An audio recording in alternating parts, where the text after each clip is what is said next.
Yes. Hello. So I told him, Mr. Tabaritsky, tear down that wall. Someone will get that joke. Hello, ladies and Hello, gentlemen. everybody. Boys and girls, people of the chat, all you fine folks at home. Welcome back to episode 46 of Rolling in the Isles, Squirm-Spun. I know we've kept you waiting, and we do apologise. Myself especially. What he's not telling you is we're going to be gone for a week.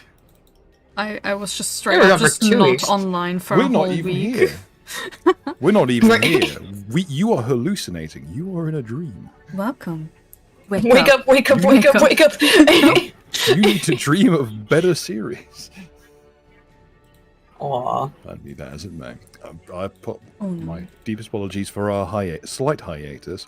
90% of it was my own personal sloth. So, As well as mine. Oh, I was just straight up not No. here. I was straight up in a different country, okay? meanwhile, it's me. It's like, yes, week off. I've been continually shafted by capitalism for like the last 2 months straight, like right up the arse. Typical. It do be like that. Be that as it may. Oh. Who would like to recount not last week's, but last session's events? Oh, fuck me, dude. My memory's not good enough. I'll give you a clue. It involves a big fuck-off spider. Yes. Yeah. That has caused weird shadow amalgamations to want to fight us. And has Yes. turned Eris into one too, since she was in one of the cocoons. That phantasm's dead. Yes. Yeah, got Eris caved in. isn't. You're not out of the water Or yet. is she? But yes. But I do believe the big fuck-off spider monster is currently on the ceiling. From what I remember. I think so. Yeah. He is crab breathing. It is spooked of Eris. I just Good. realised that the dwarf temple sound just completely fucking botched itself and stopped working on my end. Let me refresh that real fast. Always a great start to the show, ladies and gentlemen, boys and girls. So make sure that's working. Why isn't it working? Why isn't it working?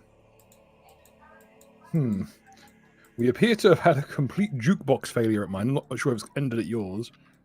The jukebox is working on my end. I can hear it. Okay, excellent. That's all that really matters to be ended. Well, I mean, if the jukebox doesn't work, at least you still have this. Oh. You save that for special occasions. You don't just fire it off willy-nilly. Good grief. Things you deal with. Some people got no respect. Okay, we're not gonna start. I'm closing the soundboard. I will... No, I need to stop myself. Everyone step away from the soundboard. That's DM's privilege for this session. You'll have to For every re-earn session. the right to use the soundboard. God damn it, Aiden. Be that as it may, folks. I do believe we are mid-combat. So let's be prompt about Yes. this, shall we? Now, I for the life of me cannot remember. I believe that it was about to be the spider's turn. Was that correct? Mm-hmm. Excellent. Probably. Excellent. Okay, with that in mind, we join our intrepid adventures again. That again in that nice, narrow, cramped granite cave. Before with the that, jagged Bill, stalactites. Ooh. just Oh, in hell, from what's Cold that? War Mag for 20, saying +1 d10 of 1000 charge roll for every 5-minute turn violation last session on the spider. Boons only would be appreciated as a punishment. Oh yes, Kawan did forward me the information on that. Let me quickly dig that out real fast. Oh no. Thank you, Cold War Mag. Thank you, Warwick. Very cool. But I am terrified now. Yep. Yes. Excellent. Right, okay. Let me just.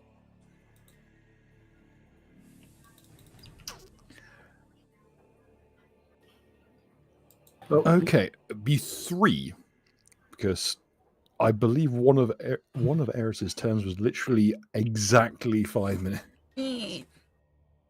Which errors, So you're on Phantom or mine? Apparently, Aiden and Han's first turns each were 507 and 508 respectively. But yeah, we'll go for 3 total, because I'm being nice. Also, I don't want to do the paperwork. Plus. Perhaps the most important thing. 1, 2, 3. Ugh.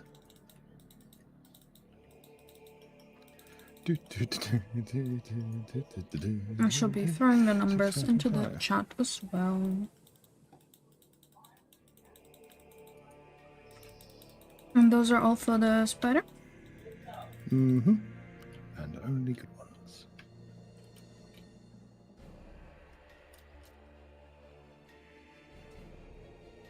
Oh, it's unfortunate.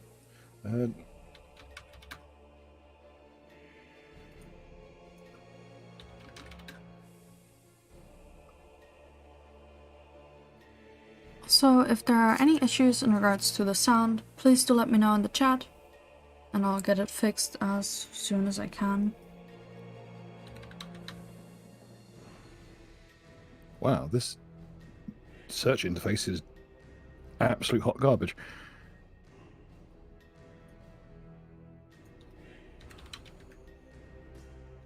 I love just straight up losing my Control F result.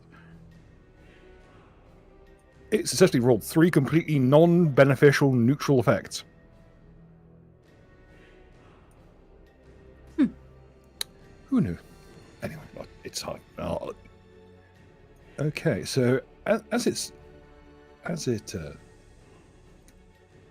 hangs in place, it completely wordlessly twists what appears its much more humanoid skull within its flesh round within the meat and skin 108 degrees around.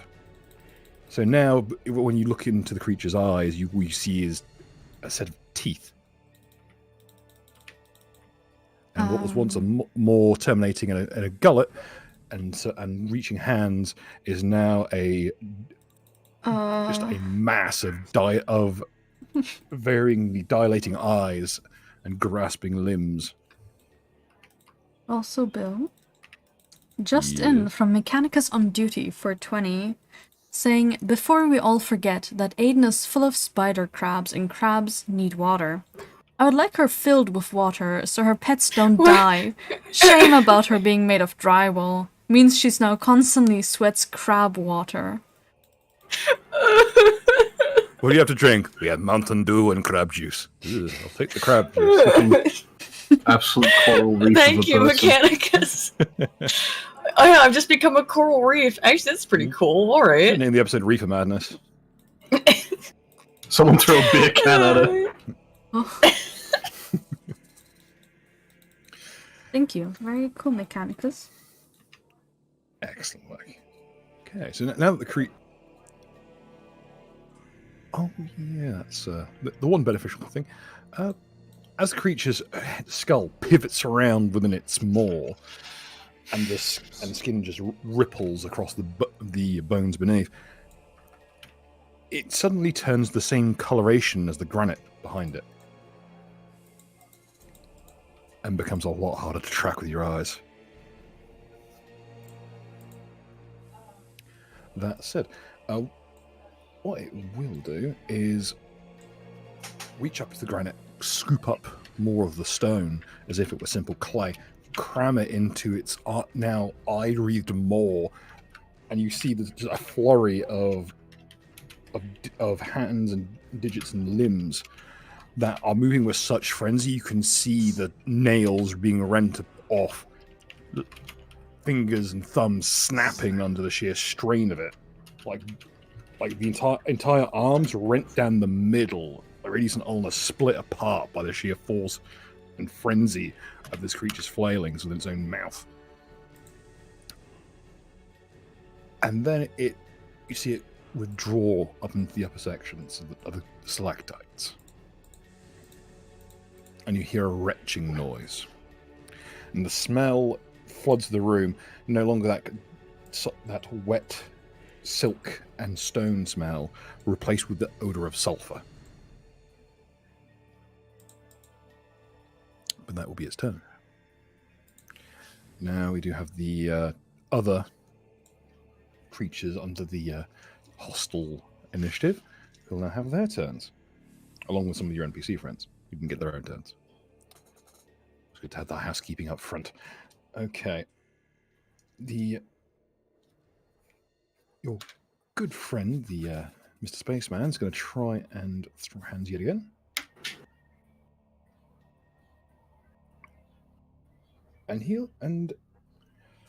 Okay. You watch as he reaches down with the Halligan, swings with his Halligan tool, but seemingly aiming for Hadion's head, but instead bringing his boot up in a swift motion, hooking the corner of the table of granite behind him, and dumping the contents seemingly over the back of Hadion's legs to throw him off balance. Then shunting him with a shoulder, knocking him up onto the table itself, scattering him over into one of the major support beams. And who else? Okay.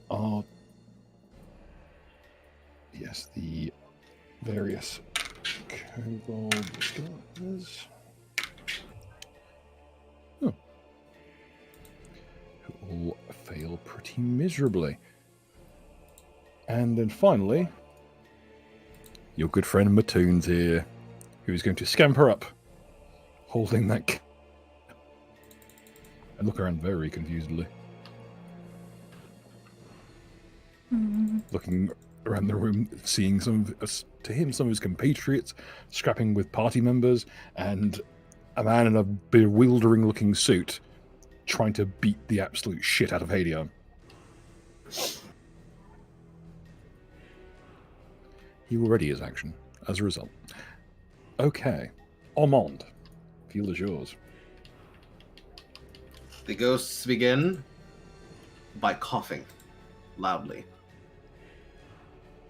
As they start coughing, the shaman that is currently walled in will begin coughing as well, audibly. Baz, did you happen to close the entire enclosement, top, around, and ceiling? So do you mean like how high up the walls go? Yes. Of the thing he created? They go 5 feet up, except for around the creature itself, like the shaman, where it goes 10 feet up on each side, except for from your side, so from this facing. It's only 5 feet from here. Wonderful. Let's see if I fix it. Let's check where this fixed. There we go. Sorry. Just had to reset the audio. My bad. Using upkeep from Grand Malevolency, the Ludum will take, I believe it's 10 feet to a step next to Almond. The shaman will, I'm not sure how to describe this, parkour prop itself, slightly inching up the wall. As it does so, will point its face in the direction of this, I believe it's Phantasmagorum, the singular of that word? Mm-hmm. I believe so, technically. And Technically again, conglomerate entity, so Phantasmagoria would also be grammatically correct. what is the plural of geese? Bitch. But will parkour step up the wall and then starts spewing all over the Phantasmagorium, in which Eludum will immediately begin to attempt malevolency. Okay. I need a roll. Okay, what's the DC? 19. Oh, he actually failed. As you feel your consciousness slip inside the hollow shell of this crowbar wielding man. This is 5 feet. That's 5 feet. 5, 10, 15. I need control of this Phantasmagorium. Okay, I'll just dig that one out.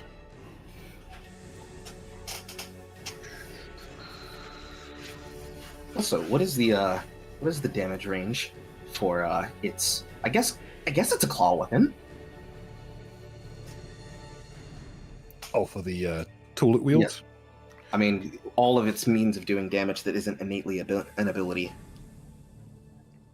It's a mix of unarmed attacks and which do by and large D6 each, and the Halligan tool, which is just treat it like it's a sledgehammer, so 2d6 Mm-hmm. What's its crit range on all? times 3. Wonderful. The ghost. If you drop it down to a d8, it'll become times 4. What Okay. on earth is the? Sorry, I'm going to find the 2d8 or 2d6? 2d6 innately. I despise how many NPCs show up on this drop-down list. Sorry about this. You know what? You get the generic token for treatment. Oh, goodness, they added this. My DM, Christ, you wrote the Obsidian. My DM Neveneering, actually. But my point remains. My player in dire straits. I had to populate this shithole. In fairity, you had time. Too much bloody time. The ghosts will call out in unified voice. So I'm not even sure how it would sound, but their heads are generally going to crane in the direction of Baz and call out in a unified voice. Speaking in Draconic and in Common at the same time. Your time has come. We will burn you in your hole. At which the spaceman will turn specifically to Han and then look specifically at the hand he assumes that the spirit is in. I'm going to need a boost of magic. I need a line of sight.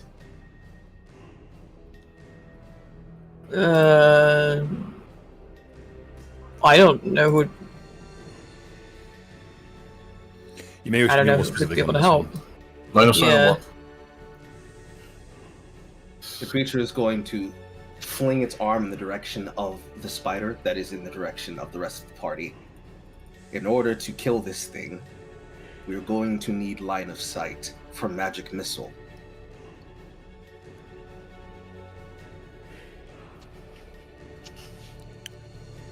Basic light source would probably give you enough go to have line of effect at the very least. Isn't there a witchlight right there? There's still hostile enemies on all sides. Should still be able to use it. Problem is they're on. I believe the witchlights are on fire duty, Yes. so they're more focused on generating heat than light. Mm-hmm. Speaking of upkeep, 2 of these witchlights are going to go up towards the creature in its hole and attempt to burn. Okay. The first light burns for 4. The second light burns for 2. The third light is going to start flanking the position of the party member. The creature is going to take... I'm assuming that these furnitures are going to be counted as tough terrain. Yeah. If it's anything, if it's furniture or if it's even if it's not the support beams, admittedly, but the actual the tables full of granite are definitely difficult terrain. Yes. They can be vaulted over. They can't really be moved through. The So Phantasmagorium. Okay, sorry. They are wheelbarrows full of granite stones. Okay. The Phantasmagorium is going to take a perching position on this side of the stone, moving 10 feet forward. Whereas the ghosts are going to pass a crossbow to elude him. that is already stopped and continue wielding the bow while calling to Mattoon, "We shall aid you." Mattoon will nod. You see him like rack the. There's a manual pneumatic pump on the side of the rifle. You see him rack it a couple times to make sure that the pressure is in like the red on the dial. Afterwards, Illutum will begin preparing a spell for next turn.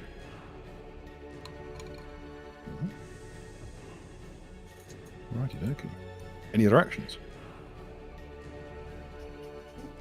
After the rest of them are done talking, specifically, Almon will shout out,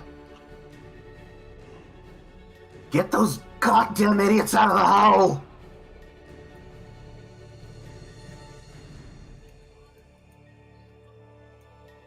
And that'll end the turn. Okay. Baz, field is yours. Alright. Alright.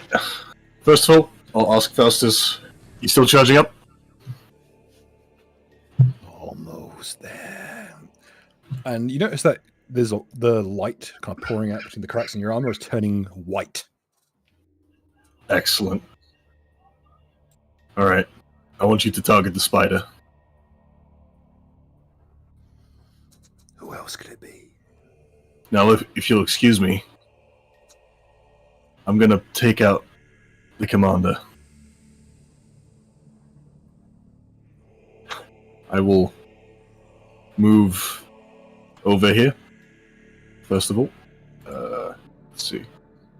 Actually, would I be able to... Are these hostile? They are, right? Yes, the kobolds are, as is the clone of Gorian. Okay. In that case, I am going to be hitting this one with an awesome blow as part of a move action. Okay. Move action, awesome blow. Fucking brute sphere users, I swear. Hooray! It's like that's how combat actually works most of the time. The fuddling style is fucking amazing. It's like almost like running up to someone and tiger-kneeing them in the face as part of a move is 100% something that works. Right, I'll just roll power. There you go. So, +3, so 18. Okay. 18, yeah, will succeed. Right. What I'm direction attempting to do non-lethal damage, but yeah, we know how that goes. So, just quickly... Again, this is just for the damage. Bada bing. Just for the Okay. damage. Fucking half the screen is full of Haha! dice. As you just uppercut him in the face with the basket hilt of your rapier. Well, not even basket, like the quillions of your rapier. And you see him burst. Sorry! As the Phasmagoria just discorporates. Oh, fuck. Oof. If you forget that Mithril rapier is no joke, it is actually quite heavy duty. It's designed to pierce through plate. It's basically a poniard sized up to a pretty much a longsword. Or arming sword. Let's be specific here. Then I'll turn to the commander and say, as for you, you false aberration, I'm gonna put you down like a dog with AIDS. And then I'm gonna hit him with Holy Light. Why are you like this? Now, important thing to notice here is that the oh yeah, it hasn't actually been vocalized that the commander's possessed by one of Almon's boys. So he's just behaving weirdly. Yeah, Baz is not aware of this. Could you roll me a sense motive? Because he was talking in unison with the others. Let's just see if you noticed. Alright. You know. Nat 20. Hell yeah. Alright, so I wouldn't know that he's under Amon's control. Yes, in fact, if you, any questions you wish to ask about, you know it's under Amon's control, and you may ask 3 questions about the creature it's based on. Ooh. So the original creature, right? Yes. Because that knowledge, that 20 lets you know these creatures are not just based on the physicality of the creatures; they're based on mind reads of them. They are they are pretty perfect copies. In that case, special abilities. Okay. An artificial right. Try to even get this right. Left arm and right leg. Proficiency with pretty much all weapons. Technologist feat. Very durable. Very good in close combat. Has a variation of the unarmed class of some variety that isn't common to this world, so you wouldn't know from context. But seems to function similar to Brawler, allowing him to knock people out in one punch. Also has access to 2nd edition limb crippling.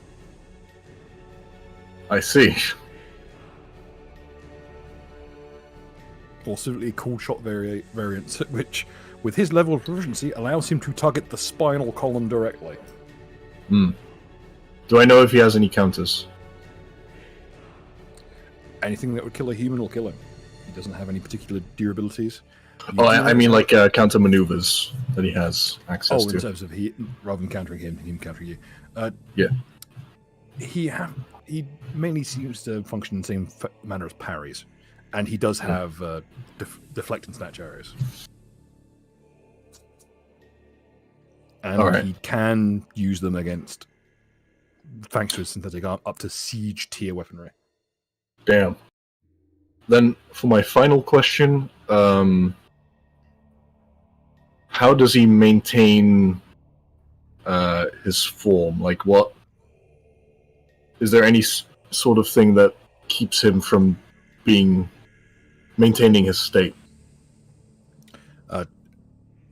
A Phasmagoria works similarly to a phantasm, though in this case it's held together with like a mix of like liquefied stone and meat. So it's not necessarily like a spell per se. It is a spell, but it's because the creature from what you've learned from this, the creature in question has a lot more in common with a spell than with an actual creature. It is a kind of conjured outsider, and it's been crammed into a very similar body to these. Though that one seems to be more made from bones and bone meal crammed together. It's like a very large, like totemic creature that they crammed a spirit into. Right.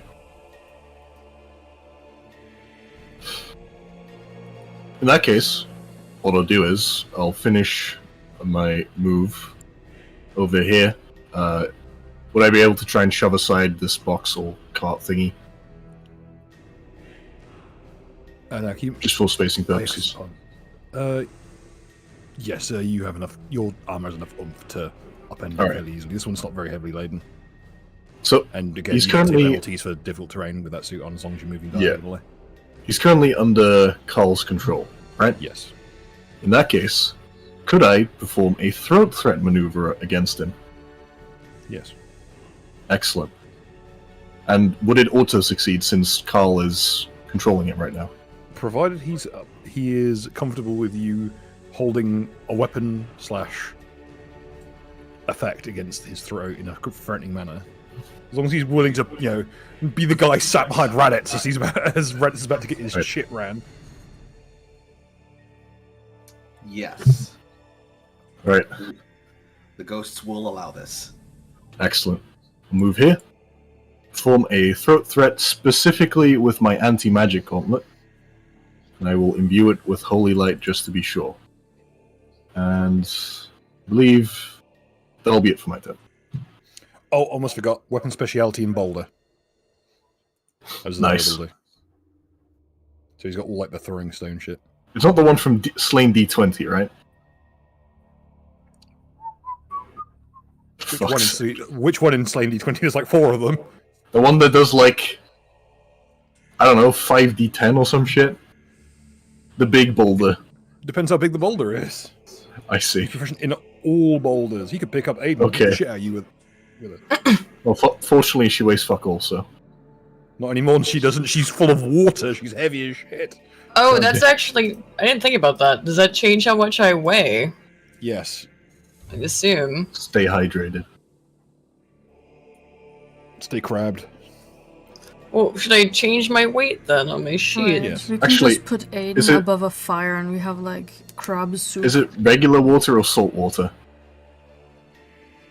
That's It was a good question. It was stated to be crab friendly, so I assume it's briny. Salt water. Yeah. Okay. Free salt. We. It's not perpetual. You cannot extract the salt without injuring Aiden in the process. She is much like in real life. She now bleeds salt water. So I previously weighed 26 pounds. Being full of water, what do I weigh now? I don't fucking know. You do the math. You're a statistician. Oh, okay. Do it in your head before Brett, if he's in the chat, does it for you. Because Give me a he's second. very good at. God damn. For some reason, there's a subset of Pathfinder players who just like revel in that ice shit. Like, oh, how long would it take for a hole to the plane of water to flood the world? And it turns out to be like 3 weeks. Oh, I'm not good at this kind of. This isn't my kind of math. I don't know how to do this one. Hang on, I'll figure it out. This involves numbers. Shit. No, I like numbers. I just don't know these interesting kinds of numbers. point. As Warmick points out, you get a bonus. You get a +3 enhancement bonus whenever you're stood in water. Oh yeah. Bruh. But does it count Wait. if the water stood in you? I mean, What was the Rule thing of cool, about the though. water thing again? Yeah. Oh right, 4+ attack damage. Yeah. Okay. Oh, it's a plus. Yeah, okay. Fuck. +4 attack / damage. when standing enhancement water. bonus. Yeah. Which. What kind of a rage move is pissing your pants and then like getting? That's the piss tetrahedron from Baki. That's unironically a plot point in Baki. Is the piss tetrahedron. If you, Okay, you run out of piss bit to of piss, water. you can't escape the tetrahedron. Che Guevara's going to run your fade. That's it. I'm going to piss myself. A cubic Oh, foot of no, water no, weighs no, 62 pounds. I'm 4'4". I don't think I'm a Just treat yourself as a 5-foot cube. You use dwarf proportions. Treat yourself as a 5-foot cube for the purposes of ease. So you're Okay. this creature who's 26 pounds, filled with water, with weird club feet for hands. No, it's no longer a club. It's now got a stone hand in a stone gauntlet that talks in Knucker's voice. Oh my god. Right, it Fucking did wild. become sentient. Yeah. Well, it was always sentient. It's just now it's awake. And the world is the worst place for it. Okay, 62 times 4. It's conscious. So I weigh 272.8 pounds, give or Welcome take. to the club. Now you know my feelings. Congratulations, you are a member of the Vampire Coasts. I don't even remember that my hand became sentient. I thought I also had feet for hands and hands for feet. Yes, you Not do. too. Yeah. You know, you have Stone Decrows as one of your hands. Guys, I'm thinking maybe the 2d10,000 shots was a mistake. So is the one hand that is, what do you call it, stone for crows? Stone Decrows. What'd you say? Stone Stone Decrows. to crows. It's an old Guernsey joke, don't worry about it. Okay, I don't get It's it. a reference to a comic Is that from on like my 30 years ago. I'll post it in the chat later so people can watch sentient. What is it that? So that's on my where my feet should be. You have a substrat. Okay, where you would have arms, you now have legs. I know. Where your legs were, you now have hands. And, Yeah. Or arms rather. At the end of your left hand Okay. is a substratal, which is occupying your arm. Think Parasite or Yeah. Okay. the So Big Parasite. Eye I got on it. Nightmare's arm. Yeah. Soul Calibur 2, 3, 3. Parasite. I got it. I didn't actually watch Parasite, so anyway. Oh. Be that as it may. Yeah, you know what you've got. Anyway, it's Baz's turn. Fuck you. Any other actions this turn, Baz? Hun, any other actions? Did Han died? He's killed. Okay, Finn. Mark, the field is yours. Comrade. If I unmute myself, that's my first move. It's a free action, don't worry. So, what I want to do is just do like a red tornado type thing. You know, like hold out my hammer and sickle and just fucking spin around. You know, if you come in my sphere of influence, like, you're gonna get bonked. You may. Please roll me an attack roll with each arm. So regular 2 and 5.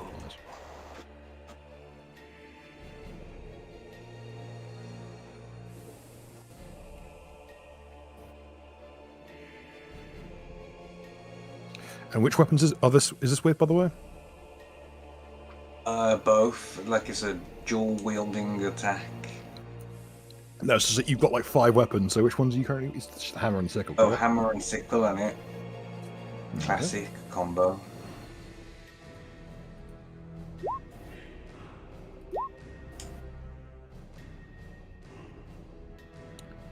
Okay, the sickle is blocked by your phantasmal capitalist opponent. Only for the hammer to blindside him and crash into his shoulder. That... How? 2 damage.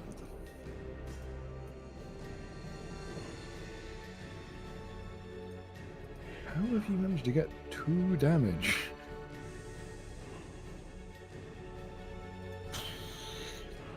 Double check a thing real fast.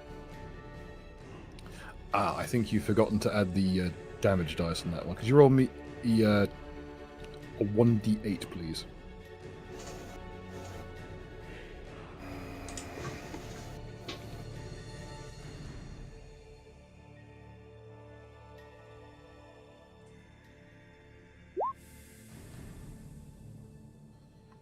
Okay. As you hear a crack as the hammer impacts onto the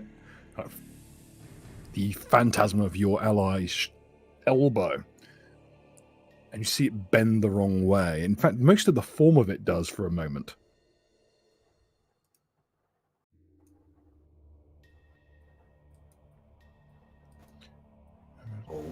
Oh yeah, don't forget the Gorb is telling you to kill your allies. Yeah. I've just been reminded. The Gorb is talking to you and is trying to get you to murder everyone around you, essentially. This Luckily, one's like a freebie, isn't it? Because this is like a party. Yeah, even if it was, member it's a fake version of him, and even if it was the real version of him, it's someone you'd probably want to kill anyway. Double freedom. Narratively, it makes sense. Okay. Here's the ready action will go off. And unfortunately, as he... So, to go through the full motion, as you rotate counterclockwise, you swing with the sickle to find it blocked by the phantasm's reinforced scarf and like parry to one side. But as you do, you swing the hammer around, following the sickle's line, and catch him right on the edge of the elbow, cracking the elbow and twisting the joint the wrong way. Mm-hmm. The creature seems to feign feeling pain, as it does not really actually feel it.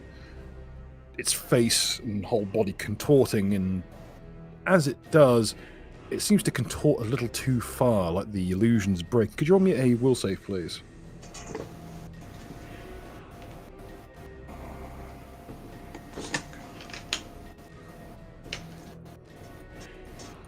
So I'll try and refresh my memory as to what Zukov's hammer actually does. Oh man. Zula cost. Going to write things down. Roll me a d10,000 roll, please.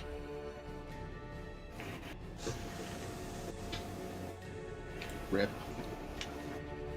Hey, I've seen this chart give people random, fucked up, overpowered shit. We know it's all he ever gets.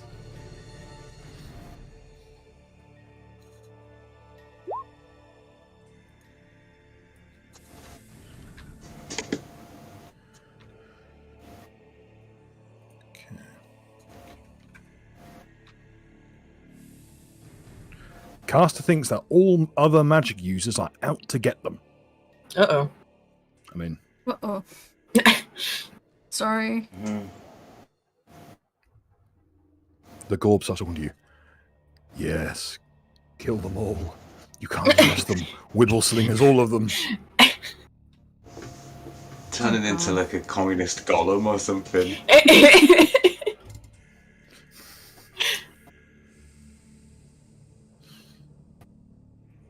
Okay. So you're now facing a Gory with a broken elbow. And it's, as you blink, it's like that shimmer just goes away. It's like, he seems real, he seems physical. He's swinging at you with all his might. And whilst he's getting unlucky and the blows aren't quite landing, there's this overwhelming sense of threat. Like something's looming. Like this thing might just pull something. It's the way it shows pain doesn't seem natural. It seems like it's planning something. Much like all wibble slingers. Any other actions this round? You have, I believe, a swift action left.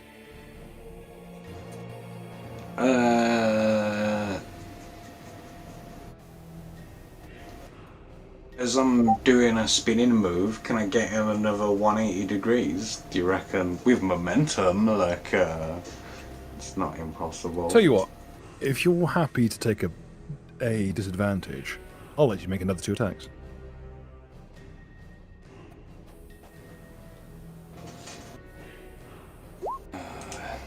It's for the people. Roll Oh, D10,000. fuck's sake. Don't worry, that means that I won't be inventing a new disadvantage. I'll just let this one do it. That is Oh my awfully god, low. look at that low number. 424. A wonderful year for the Roman Empire. What happened during that year? It's in- Barbari. I don't know what that means. Caster can appear to be That's it. 50% fatter at will. I can, Or- did you say? Or caster becomes hot-tempered in the presence of fire. Given that this is a very fire-heavy campaign, that would just turn you into a genocidal maniac. So, in the interest of self-preservation of the campaign, yes, you can appear to be 50% fatter at will. Just like convincing the people we have enough food. Come on, guys, look at me. Yeah. That's also be good for disguises. The wear unit. There you go. Where are you? When I'm walking in the street at night and there's like foxes about and that, like I always open up my coat or my cardigan or like, cause like I wear a long thing, and so I look like a giant bat or whatever to scare them. As Warwick chimes in, so you talk about a sphere of influence. Now you've unlocked Vosh mode. Yeah.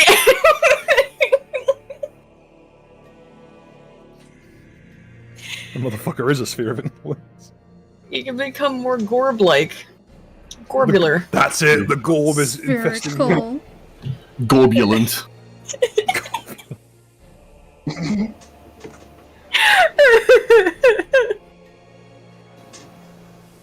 It's just appear fat as well. So I'm just thinking, you just at will can just shove the Gorb up your shirt.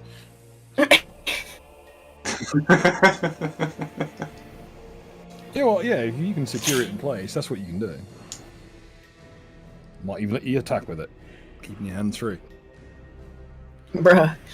Belly bounce. That's actually an idea for a fighting style, just like a heavily armored gut plate that just is weighted.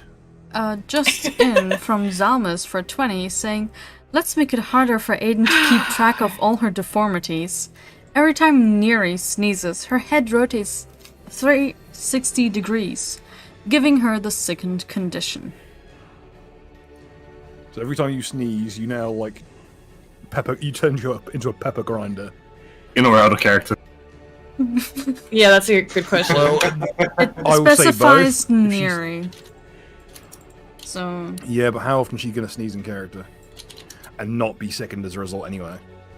I'm gonna apply it to both. I think I would Okay. attribute the use of the word Neri as good practice on Zelma's part, as he does insist on people using people. I have hay fever, by the way, which I'm assuming Zelma's knows. Probably. But how does So, she know? Oh, no, I'm just a character has Doesn't hay fever. Sickened doesn't stack with itself anyway, so. It just hasn't popped up at all. But yeah, that was something that she ended up with a long time ago was hay fever. Well, it would be harvest season reasonably soon, but the silos got burned down, unfortunately. It's going to be a rough few months in winter time. Ruh. So, with that done, I think that moves us on to Eris. indeed. Eris et al., considering that there's now a Good dog luck. in the mix. Yes. The dog will prepare a counter spell against the spider. I believe you've currently given him the order of dismiss. I believe there was a ready action, yes. Okay. I Would you forgot. like to? Would you like to maintain the dismissal or a counter spell? I will ask the dog handler, Han.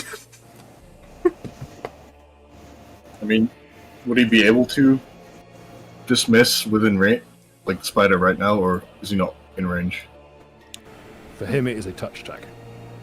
Ah, so he would have to get up there. And How heavy finally- is the dog? Let me check this It's got sheet. some hair. I believe it's currently large. I have... Yes, it is large. But it doesn't have a have a weight weight. stated. But he's strong, so he can jump. Well, that's... He's also made of like shadow stuff for the most part, so he's not. Shadow as stuff heavy is as you think. extremely light. Yeah, I mean, well, he's, a Things shadow, like he's part 1/5. shadow mastiff, so do you think I could roll acrobatics? And see? sure. You might be able to give him a boost with your telekinesis as well. Yeah. Yes. Now, I need to quickly check how it looks on my sheet so I don't do something dumb. Also, should we note the creature is currently illuminated quite well because it's currently being singed. Okay. See, it's snapping at the orbs of flame dancing around it. So I used the number that says skill mod because the sheet Albert uses looks a bit different to what I normally use. But skill mod would be the one. Okay. Any specific boost or like added numbers from my end due to the telekinesis? I will treat it like it's a polearm. It'll be a +4. +4.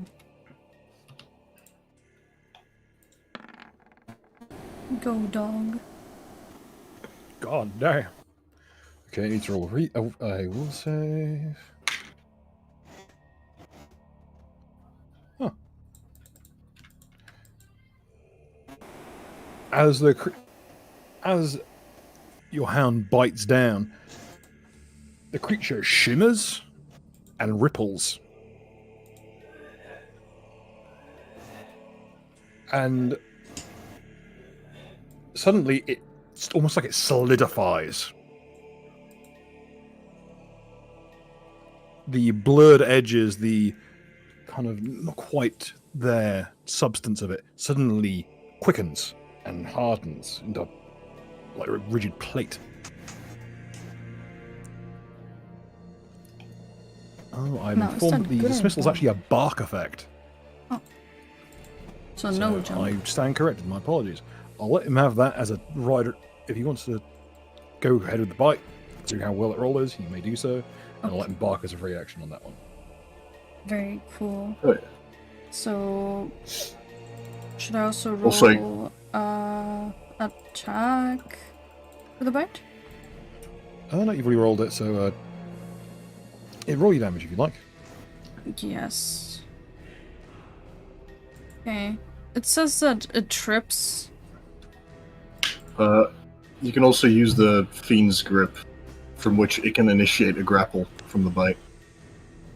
Basically latch onto it. I'll pick the Fiend's Grip because it sounds funnier. Which, I mean... Yes. Okay. Roll damage. Mm-hmm. Fiend's Grip looks like a truck. 30. God damn. Oh yeah. So what you witness is as your loyal hound kind of circles around, gets a good amount of momentum and flings itself upwards, a enormous sort of somewhere between a set of teeth and a massive gauntlet manifests from the shadow stuff of his body, grabs hold of the spider and rips it from its perch. And as it falls, it just grates the creature's face against a granite wall. Mm-hmm. And you can see like the skin and flesh are peeled away it's like watching a child peel an orange. It's just one solidified layer just clean off. Then the crawling hands and eyes within are just peeled away and rendered down to just gelatin. Even the bone is grated away by the coarse granite stone. Who's a good boy? And as a matter, the creature tries to put up a paltry resistance to it, and as it does, like the odors emitting from this thing are completely otherworldly. It's a mix of burning sulfur and ozone, perfumes that you remember from childhood almost, like an odd tinge of saffron that you can taste behind your eyes as the thing starts to discorporate.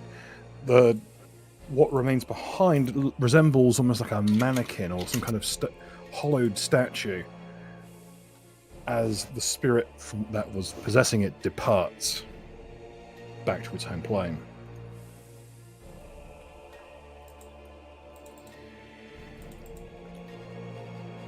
Very and cool. with it, you look around the room and you notice one by one the shells they slightly hunch over, and then there's almost like a switch is flipped, or if someone had snapped their necks. They slump to the ground.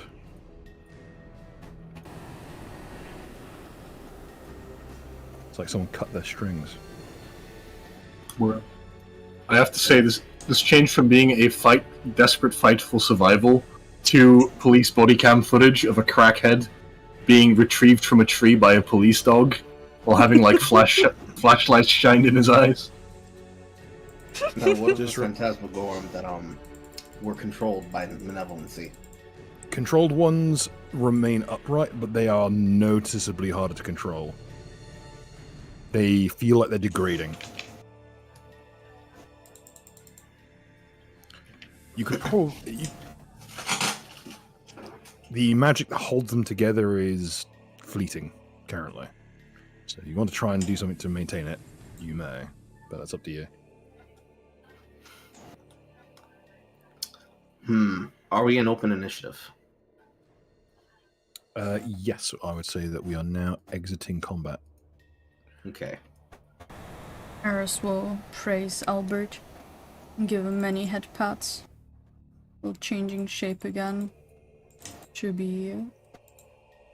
The hound is pleased. Get many It head spits pats. out the kind of chalky chunk of spider limb.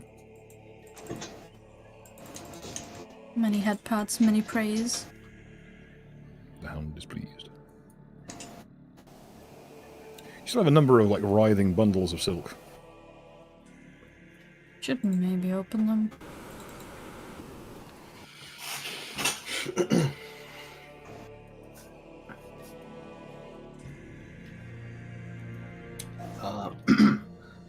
ghosts are going to physically move the two that they have under control, physically trying to hold the form together.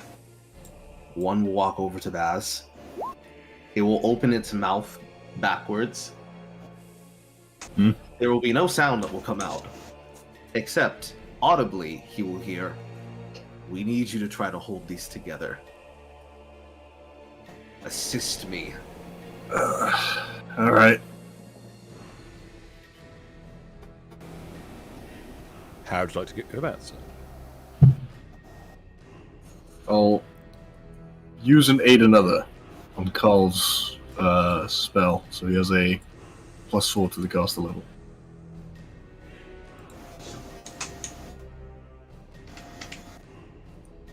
Okay. Oh, word through from Spoon in the announcement section. Apparently there has been a purge of Discord servers lately. Yeah. Keep your noses clean, people. I don't know. Keep Eyes them on in open. the paw, sir. And Fuck, I realized I muted, but yeah, I talked about it earlier, but I just got another one about 5 minutes ago. Yeah, everybody's getting fucking their Discord channels deleted, so let's hope that we're spared. Keep the porn in the porn channels. I'm in so many servers and none of them have gotten that. I don't know what the fuck you're never all comply. There is an alternate version to Discord nowadays, so it's called Gilded. Run by the Roblox people, so it's too bootlegged. It's way too bootleg a platform to be, fed up. However, at the same time, I will attempt a knowledge arcana and a knowledge plane to try to better understand the nature of Phantasmagorum, while at the same time taking his aid for a will roll to attempt to consist the spell with ectoplasm to try to bind them to the material plane with my essence. Okay. Ectoplasm was the good pick. As the phantasm, Phantasmal Supergoria is beginning to waylay. All that really is a mix of phantasms and flesh, usually conjured up from some of the matter and transmuted.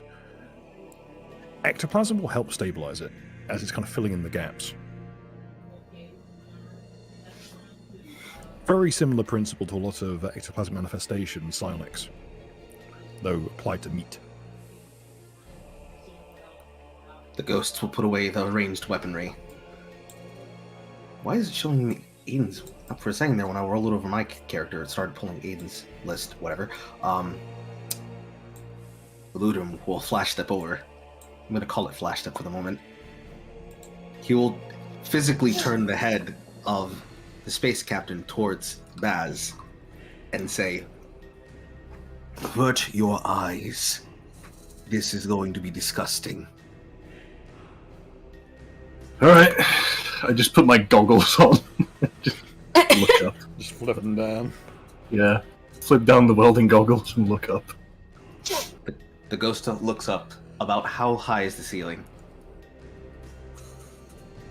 It's about, I believe in here it goes from about 10 feet to 15. The ghost does its teleport about half of the distance, now standing on the top of the building, or excuse me, in the top of the structure, facing downwards. It unhinges its jaw. Ectoplasm. Ectoplasm everywhere. An ectoplasmic shower. Bruh. This man became a sprinkler. It starts slowly as a torrent and then starts patering out into like a physical shower. Kind of like a slime wall in pure era Nickelodeon. I'm reminded of the time a friend of mine got completely blitzed on white lightning and vomited, projectile style, and unfortunately hit a bowl that someone had left out. And what? Oh you know when you no.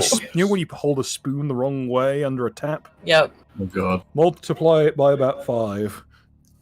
Oh Disgusting. no. Disgusting. Oof. But So what are you gonna do with them? Put them in a jar? Are you asking my character? Ernest Yes. probably still has some jars from the Algae collection thing. Yeah. The phantasms will physically walk in and out of the shower, fully coating themselves, ensuring that they open their mouths to fill the vessels with ectoplasm. Just gonna... Ew. In the Couldn't distance, you just have thrown Baby up birding into it. their Hades, mouths? you look over at Hades, he's just got an umbrella indoors. He's just manifested one. He's just looking in his eyes like he's seen things like this before, and they haunt him. Actually, I'm gonna go up to Hadion and just go put my hand on his shoulder and go, Hadion, I'm very sorry about this. It doesn't usually get this bad. Part of me is just going to run up to Hades and just hide under the umbrella with him. He's That as not well. normally like this. I mean, actually, kind of, but It's not normally this bad. not normally this bad. Yeah. in the distance, you can hear Nothing Ludum shocks me anymore. in the distance, you could just hear them all go, "Oh, close him! Close him out, boss! Close him out!"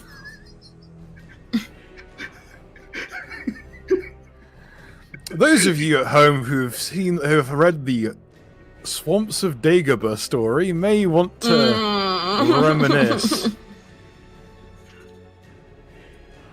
Isn't this how a woman in Japan died? No, that was a rumor. I thought that was gum. Way to lower the tone rather than leave it to be implied. Goodness me.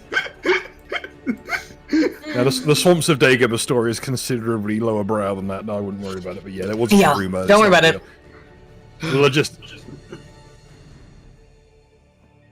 Besides, OSHA in Japan is pretty fastidious. Anyway, However, that is it may. As the nightmare proceeds, those of you who may wish to take cover under the giant spider carcass may do so. Yes. There's Yeah. little alcoves. I'm just I'm making hiding under the landscaping. spider carcass. I'm gonna also use telekinesis for double protection. It's just a fucking like AT field to stop Yes. the ghost nut. Oh, good Neri- idea, but the Neri, telekinesis, feel free yeah. to join in. Scoot on over. Yeah. Swear to Yeah. God. Oh. This is why ectoplasm lowers the tone in games. People look like people playing Ghost Walk Race. Fucking ghost I also busting. have, yeah. I also have minor telekinesis. Would that work that way? I mean, it says it works kind of like Mage Hand, but can I basically just? would you like to do? I have would you like to normal do the science- telekinesis. Be close enough. I Okay. got you. All right. Would you Okay. like to do the science experiment of curbing the stream? As long as it's not like Actually, over more like a- 200 it's more like a pounds force of push. ectoplasm, we are good underneath my telekinesis. No, it's a ricochet, so it wouldn't have enough force. Good. Unless he's firing it out like the United Fruit Company riot squad, firing Tommy guns at the floor and bouncing the buckshot off. No, I think it's fine. We haven't had need to do that since the Citadel. However, You and don't he's saying this as he's still vomiting on them. However, you have limited my use of my techniques, and now I am forced to get inventive. Oh, I'm surprised he didn't do this earlier. I mean, he can make his own armor, can't he? He closes his mouth, swallows. Yes. He then physically walks down the wall.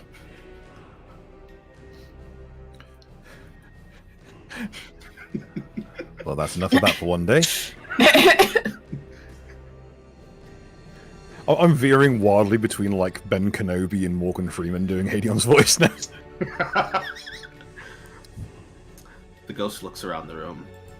Is there a possibility that I can take the shedded biomass and try to add it to the constitution of the Phantasmagorum?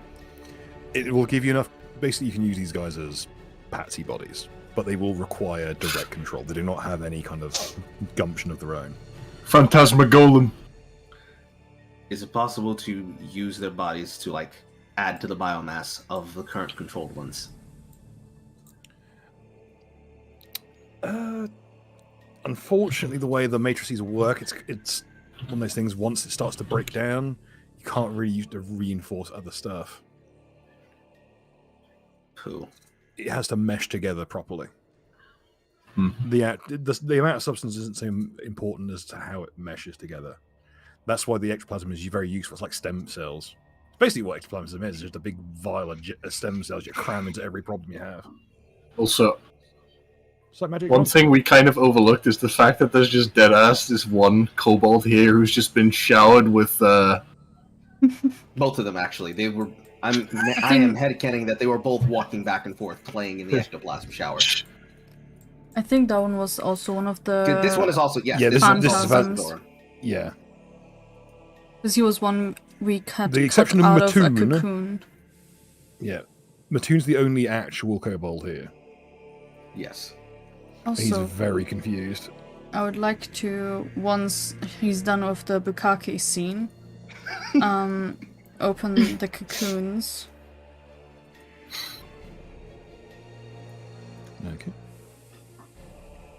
The ghost will turn the direction. Sorry, a phrase just jumped into my brain that I didn't ever want to hear or read or see or think about. Like it went from okay, fused characters, sexually horrendous scenes, and what jumped into my brain was redo of Neelix, and I never want to think of that phrase ever again. What do you mean, Bill? It's just redo of Healer, but with Neelix's face. Who's God. Felix? You don't want to know who Neelix is. Star if you Trek don't want to Voyager. go watch all of Voyager, and then go watch all of Baki. Okay. You'll want to watch Baki to take the taste out your mouth. But excuse me. Okay, which cocoon would you like to start with? This one, because I don't want to have to deal with walking in the ectoplasm just yet. Okay. Skipping through the skeet fields. Okay, let's see. Let's bring up that skeet. Inside is an unconscious man in a jumpsuit, looking very familiar. I will squint at him and poke him with telekinesis.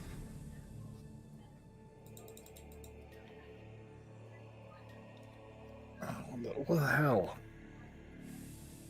Where am I? Get the fuck up, samurai. We have ectoplasm to avoid. As she says this, Just the concept of being told, wake up, street samurai, we've got skeet to dodge. Yeah, there's it's about to be a cum flood. as she says this, I walk his double towards the front of them and stands there menacingly. You don't want to look like him, do you? As he's probably There is an covered in imposter among us. ectoplasm. Bless him. He looks down, he kind of holds up his left arm, and there's just a stump. I wonder how that happened. Fuckers took my arm. I can't have shit around here. Oh, my head. I would like to do a heal check on him. Check him over. Good idea. May I will you assist. help? Yes. I think it might be best if we both do a check.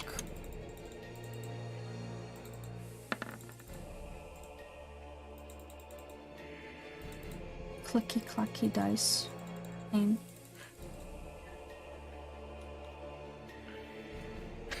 Okay. It's fairly simple to notice this. He's got a kind of wrapping on his arm that you'd expect from someone with a prosthetic. It's like a padded piece, but there's also a number of like cables going into the stump. Oh, It sure. looks like, I say it's cables. It looks like someone has drilled almost like the kind of gaps you see in armor into the stump, and it's leading into some very strange looking stuff. You get a feeling that this man had a prosthetic arm of some kind. The ghost, Fancy looks, you used to seeing over here. the ghost looks at its arms. Are either of them his prosthetic? They look like the idea of them.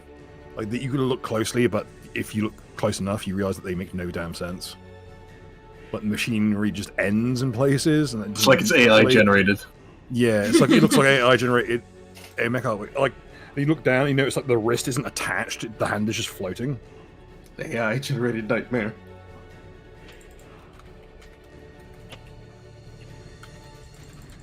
Configurations of magmatic flesh unconsidered to ChatGPT. You get the feeling that if you look too closely at this, it would actually start to fall apart and stop working. Like orc style. They stop. I choose to stop perceiving and believe that it's a physical body. With a high enough perception check, you can indeed ignore things.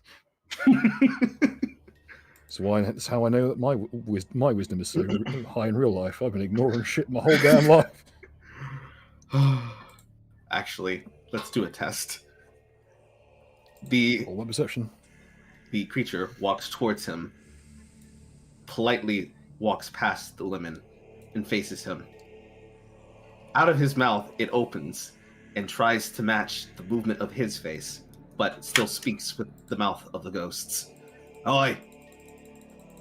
This fucking thing, pointing in the direction of the spider, cloned you. I need you to actively not believe what is in front of you. 1 second. He'll reach to his belt, take out a small, like, square metal object, and all you hear is, yeah, Captain, it happened again. Again? And, okay. This is technically a weird one. Anyone who has any kind of telepathy, or any kind of telekinesis or telepathic type effect, or any ability that would pick up anything akin to radio. Roll perception. Albert too, because he Doesn't has work if telepathy? you only have touch telepathy. You're currently garbed in aluminium plate armor, correct? Yes. It might actually pick up on that. It's enough. All right. 35. Time to roll Albert's perception, because he has telepathy.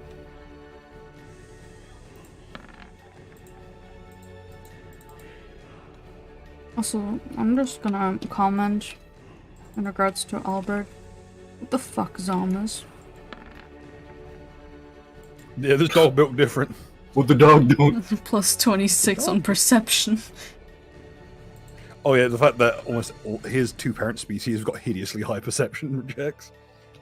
Because they're primarily, like, well, one's a Shadow Mastiff, which is like Hell's Hunting Hound, and the other one is a moon dog, which is itself like an oracle. Okay, well, those of you who both got a 30 plus. What do you mean it happened again? I'm looking for you all over the goddamn ship.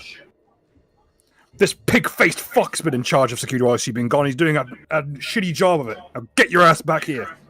Also, just in from Cold Wormic for 20 saying, a burning feeling.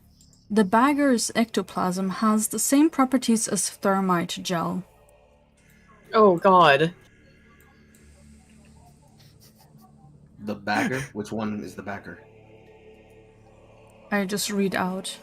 Thank you, Wormic. I don't know what he meant by this. Or bagger is someone who like black baggers and someone who like kidnaps people. And that's the only possession specialist. Ah, okay, I get it. So now the ectoplasm doubles as thermite gel. Nice. So heat above a certain temperature will ignite it, and it will be able to cut steel. Using your free chord stats. Will it be able to continuously hold its shape as long as it's supplied a stream of ectoplasm? It will maintain it works like any kind of like gel apply. It works like a free chord. It's a gel. It's applied. It's like gel ignite. Can it burn through steel beams? That is the important question. It can melt steel beams. Oh. It's not hardened tank armor. Can't do titanium. It can't do like plate hardened steel. This is applied to ectoplasm that is thrown out of the mouth of this particular creature. All instances. Hooray. It also means that all of your cardistry are now very flammable. So that is an option. Just like have your boys run in and then just have Faustus like turn them into a World's Worst Roman candle. Yes. It's all the way to get teamwork out of people, folks. You can now turn them into Middle Eastern activists. Fuck you, Maxwell. This is a real Palestinian high five. The thought already crossed my mind.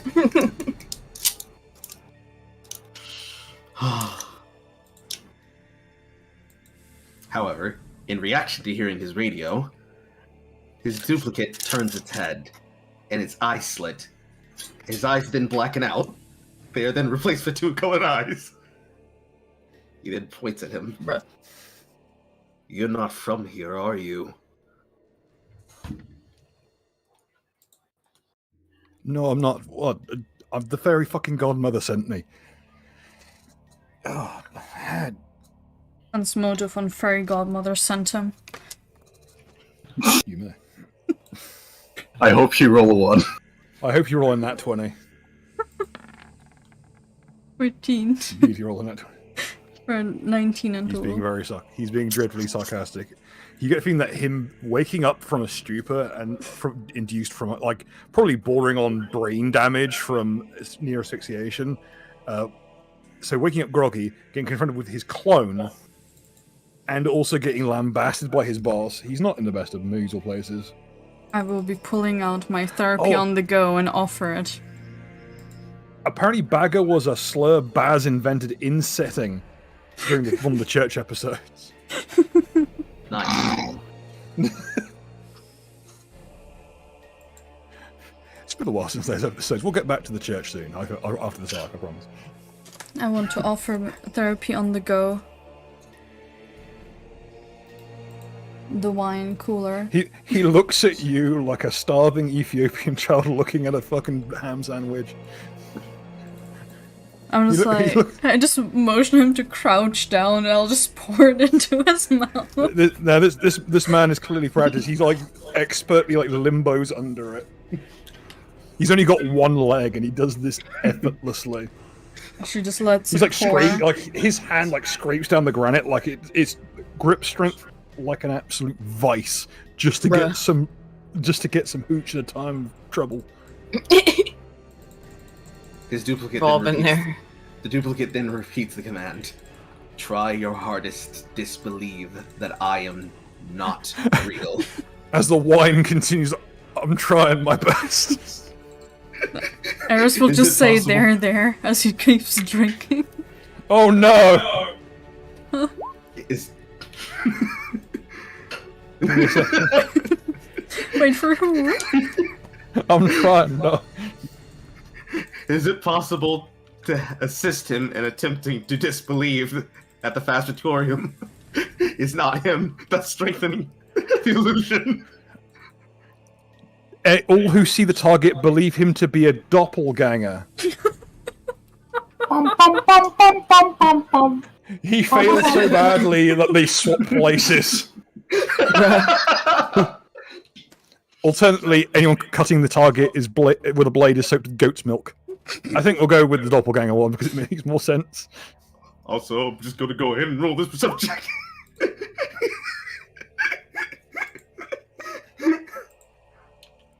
This is some bullshit. You look to the clone, you look to the man, you cannot tell the difference. I take a. There's something even he doesn't believe him, that he's himself anymore. We're getting into some like Ben Reilly type shit. I take a wayward glance down at the hand, but not too long to possibly cause the same effect to not subsist, but fast enough, kind of like you're checking your watch. Does the form look like it's holding? Yeah. Wouldn't look too closely at it, but it's holding together. Meanwhile, the man who's actually real just looks like he's falling apart. The duplicate turns around. It'll be okay. The woman will take care of you. His Just keep telling yourself that this is a dream. Oh, thank God it's something.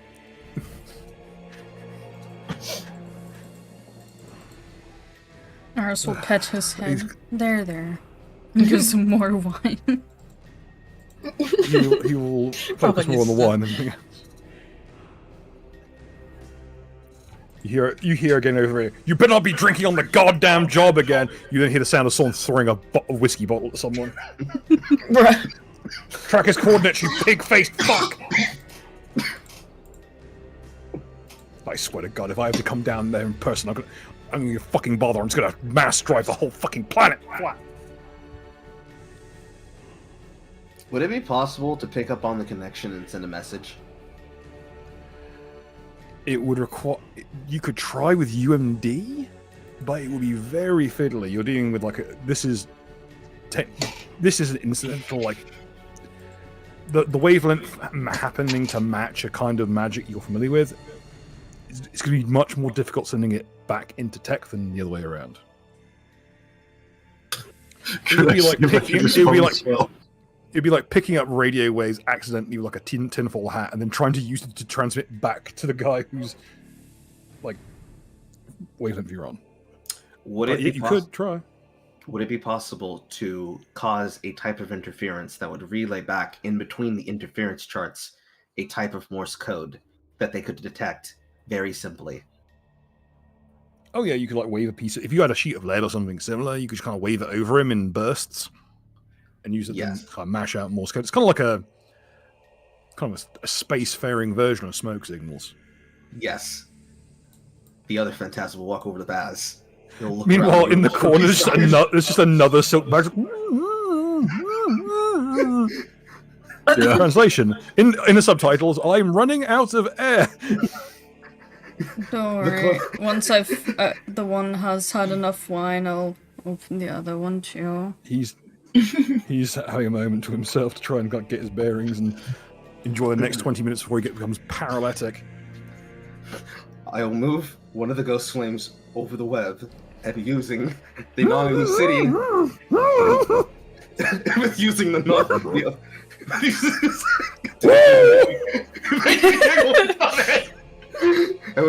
non-Eleusidian sharp object, we'll carefully cut open the web using the flames to singe pieces to make it easier. Okay. Oh.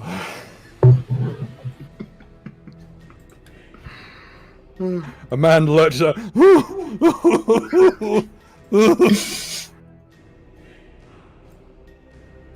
He's garbed in like a mix of like quite heavy duty armor,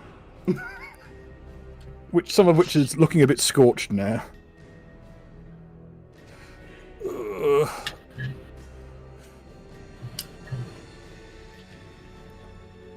Well, I didn't sign up for this.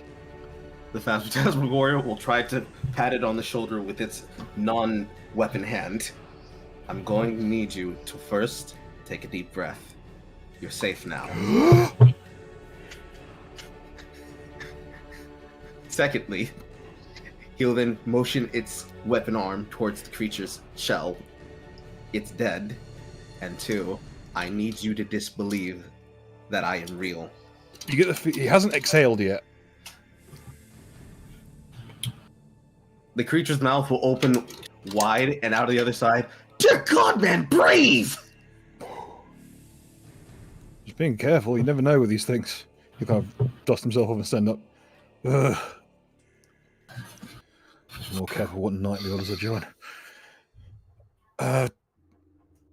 Where the hell am I? The creature will close its mouth, making sure that it doesn't have sound coming through it, as to not terrify it with what is currently happening. But as it speaks, its mouth is not moving. You were kept in a cage by a creature using your form to create an image like this, pointing in the direction of itself with its weapon hand, trying best not to poke its eye out. As you can clearly see, motioning to the rest of the Grisha, disappearing into the floor. They're fizzing very unwelcomingly. Also, there's a big fucking spider in the room. Father Time really took a bat to this place. So where are we? I was minding my damn business. I was going up to liaise with some asshole from the Pest Control Guild, and I ended up down here. Unfortunately, the man that you may have come in with, by the way, what is his name? It's speaking very He monotonely. shrugs. Whatever his name, Didn't get a chance to meet him. whatever his name is, the man is dead, possibly killed by this creature. Its possessions were taken, but we have retrieved them, pointing in the direction of Latoon. He looks at the kobold in his little mask. He looks back at you. Geckos are really getting out of control this season, aren't they? Quite. However, is there a place that you need to be, or do you need to escape immediately? Yeah, I'd rather get going. This path won't wander itself. I would be safe on your way out. There are golems around that like to tear people limb from limb. Oh yeah, don't worry about that. He'll reach into his vest and he'll hold out a key. They can't see shit at the best of times, and with this thing on, I'm good as invisible to them. May I please observe this object of yours? Yeah, take a look.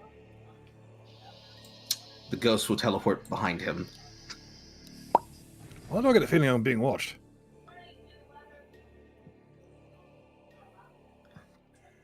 He'll rather than turn around, he'll like hold up his hand, and on the back of his hand is a piece of metal as part of his gauntlet that he's polished so much it's like a mirror. Like, Oh, I always knew something would come back to haunt me one day. I just didn't think it would be this, well,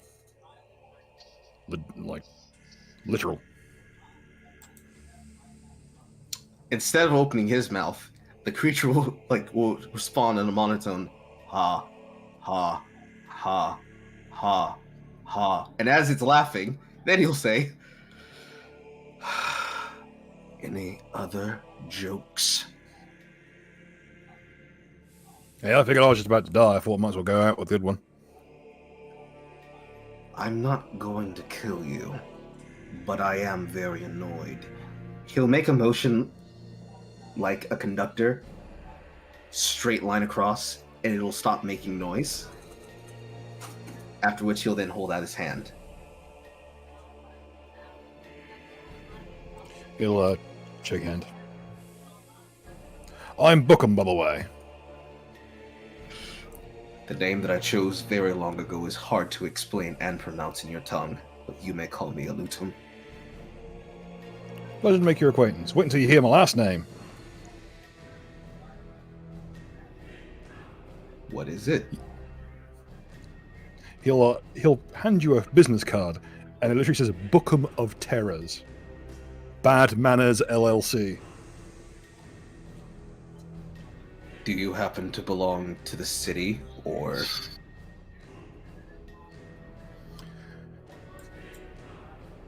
Something like that. Who do you Work for him enough. Work for the company. Bad Manners LLC. Couldn't ask for a better employer.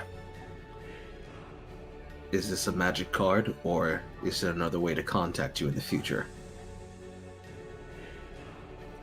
Go to any advice bureau, you'll find us. Wouldn't worry. We usually run the Night's Watch in most of the cities. Keeps us out of trouble, keeps people out of trouble. Just that some of it, when you go through your initiation, you have to pick a path. You know? I picked the path of terrors. Also known as the... Yeah. There's a few other terms for it, but... From Nelfina for 2, saying, ah. Oh. Ah. Thank you. Very cool. Yeah. Path of Terror is also known as the Path of the Worsening. As part of our initiation, we take what's called the Long Walk. We go down into the deeps and we And we wander until we find something worthy of killing. Something that usually takes us somewhere we're needed. Well, if you're interested in something to kill, there's an elemental possessed boule that was killed that now has been eaten by another boule. It's surfing through the walls. Hang on, he'll patch it down. They took my weapons on me. Give me a second. Pardon me. Sorry, he just like squeezes past. He turns sideways and like scooches past, and then does the same. He goes over here. He just picks up a mining pick. It's like a full size 2-handed mining pick. And he picks it up like it's a fucking like toy. I normally prefer a shovel, but this'll do the trick. If it's a boule you want dead, and I'll meet you back here, and it might take me a day or two, depending on the size of it. Anything else you've got fine, folks? By the way, Bookham. He'll wave to the others. He'll teleport back in front of him. I asked if I could examine your key, please. Oh, sorry, I'm scatterbrained as hell. So why I got in this mess? Sure, he'll hold up the key. Wish you could take it off, but it's bolted onto the suit. No problem. I just want to study its properties. This one will walk over and pull on Baz's armor. There's an object I need to examine. Please come assist me. Stepping over to the girls. Specifically, making a clicking motion with its mouth, similar to somebody trying to whistle, but it doesn't sound like whistling. Like. Yes.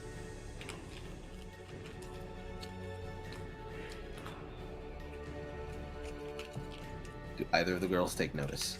I'm assuming the answer is no. I mean, You should meet try Aiden. take note. I'm also dealing with reading chat and making sure things run. Yeah, Aiden, you've muted yourself. Oh, yeah, I look in your direction and go, There's an object I need help examining. Please assist me. Okay. I will shove the ectoplasm out of the way of my telekinesis as I Yeah. walk. It's like a Thank you. snowplow for I'll stay ectoplasm. behind Eris. Yeah, stay behind Eris. Snowplow for Over in the ectoplasm. distance.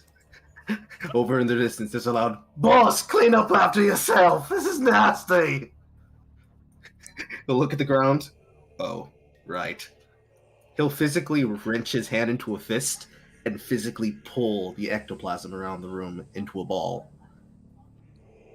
Can you do that? I guess so. You can manipulate Yes, it. he can. Yes, Yes, the he only thing can. better than this, the only thing better than someone skeeting around the room is watching them skeet in reverse.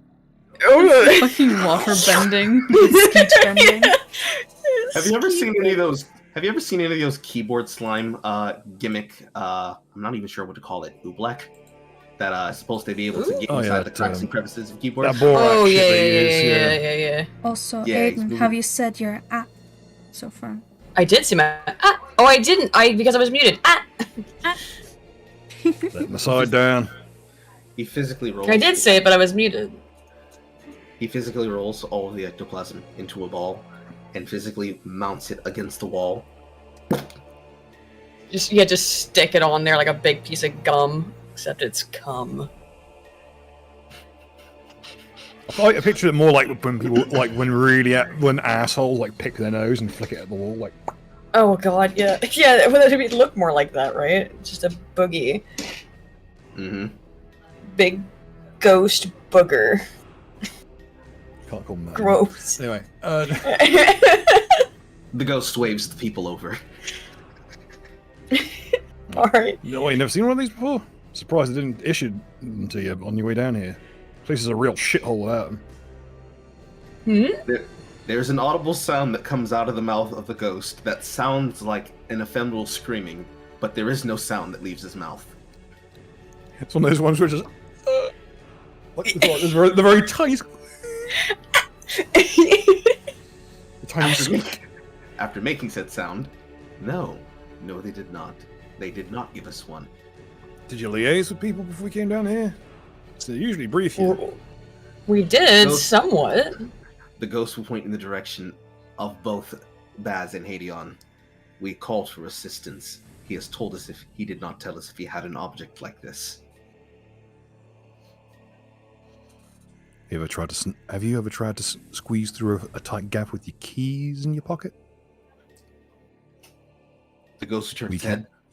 Yes. Not a great experience. Yeah, unironically, that is the reason why Hadion's crew do not get issued these, is because if they tried to have these on them and squeeze through a gap, it could just plant itself in their solar plexus and injure them quite badly. But for someone from Bad Manners who's only interested in traveling the path of least resistance and killing whatever's in the way, people who can actually fight worth a damn, unlike Hadion, it's quite useful actually. Now, with them here, what do we need to roll to identify this magical object? It is a very simple spellcraft. This is not a terribly beefy item. It's a creature, character, no item. I roll a 25. Okay, any other takers? We'll continue with 25. Spellcraft? I can't do anything about that, so. Penny? Spellcraft? Do you not have spellcraft on your sheet? Oh no, I do. Sorry, I had to respond to someone.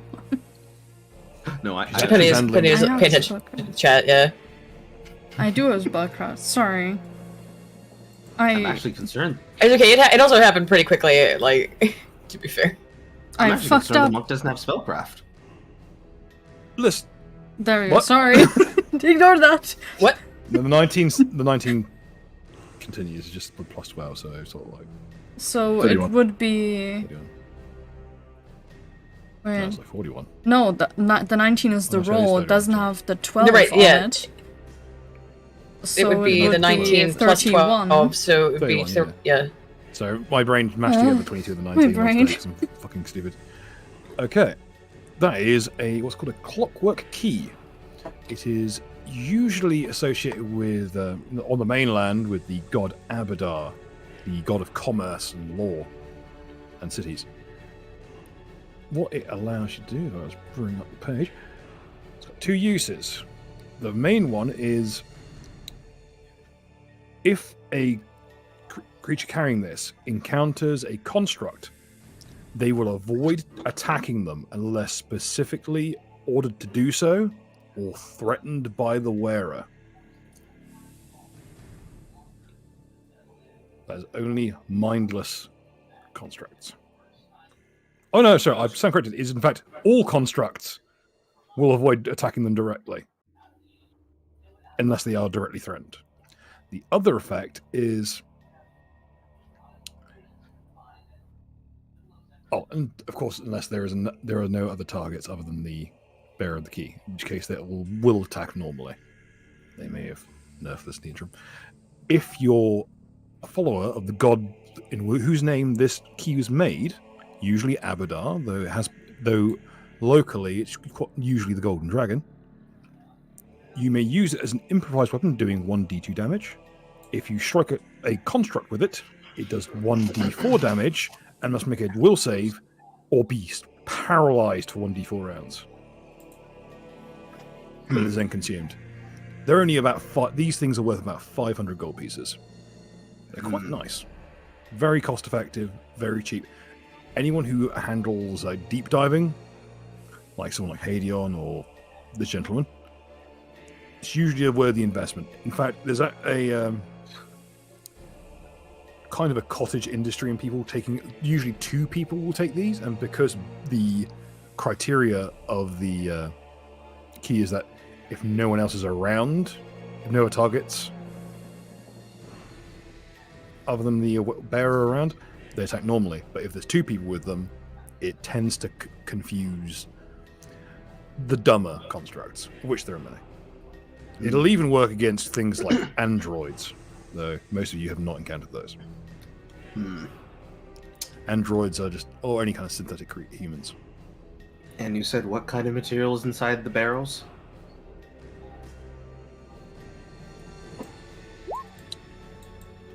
In the The little pallets here are all filled with blocks of granite. Is there any metal of any type in the area? Roll me a geography check. The Phantasm pulls very hard on Bacchus's armor. I need your assistance in locating metals in the area. There's an object that we could possibly construct by invoking the Golden Dragon. It will make exploration extremely easy.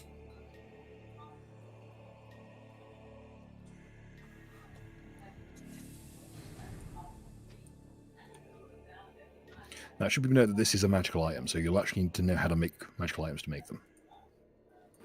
This is not a problem. However, it will be a team effort. Okay. Back.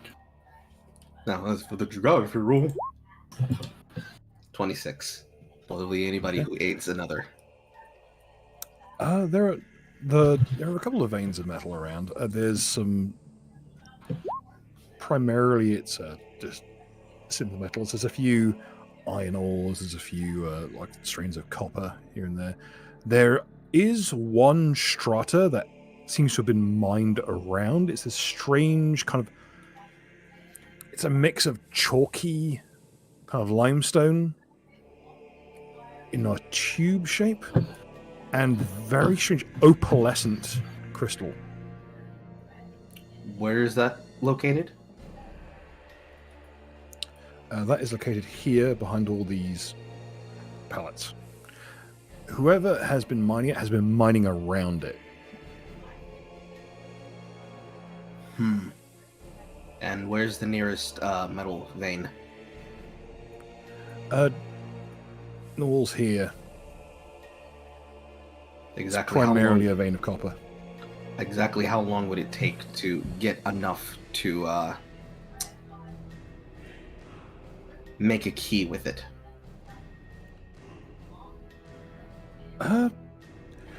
Honestly, your best bet is to just get this. There's a number of sconces around that are filled with that fungus. If you just cleaned out the fungus and use those, you could probably twist it into a crude key. And with Baz's abilities as a metallurgist, it would be pretty easy. You just grab you could honestly just grab one of the railway spikes that is directly below you and use that.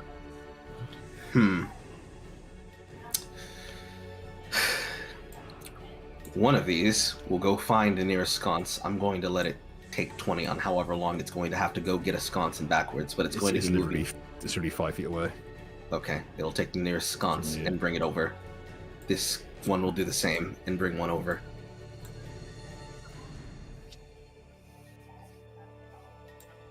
The ghost will then... He'll got the before general that, hold up his hand. Justin from Mechanicus on duty for 10. EI transport.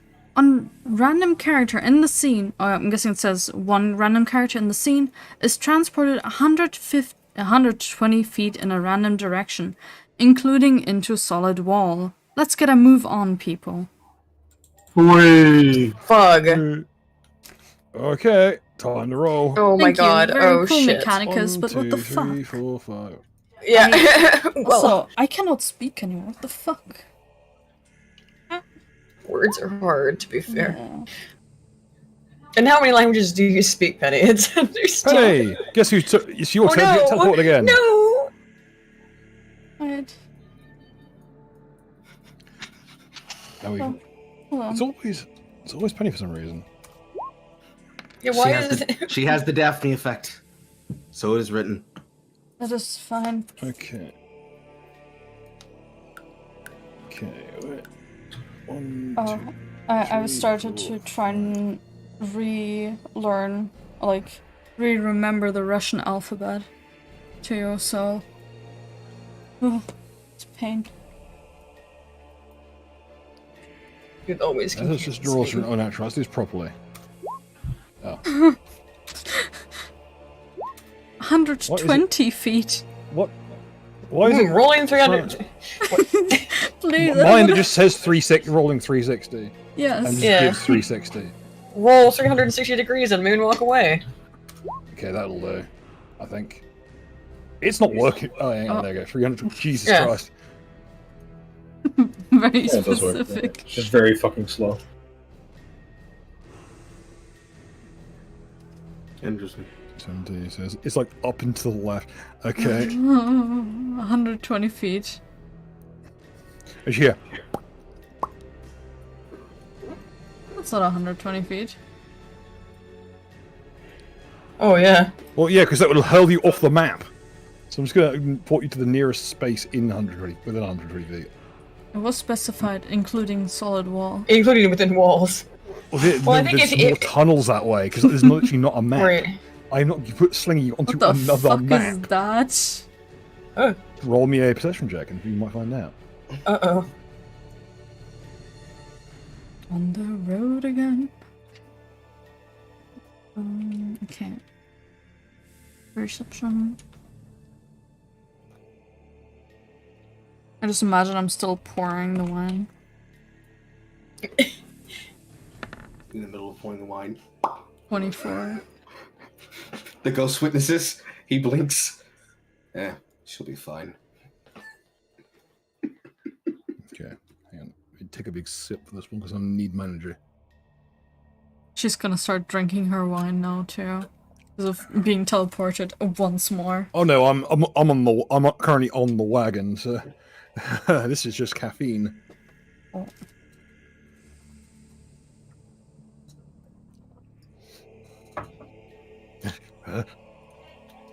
You see it, this is a hooded figure that's kind of crawling around, and as it does, it's just kind of skittering, looking around every corner it can. Could you roll me a stealth check, please? Yes. It's got these two, like, almost like, they're not even shovels, they've been bent at odd angles. It's literally got two entrenching tools, and this heavy leather hood shrouding all of its features. 18. I'm about head to get snaps around. jumped. And it seems to look right at you. I will wave at it.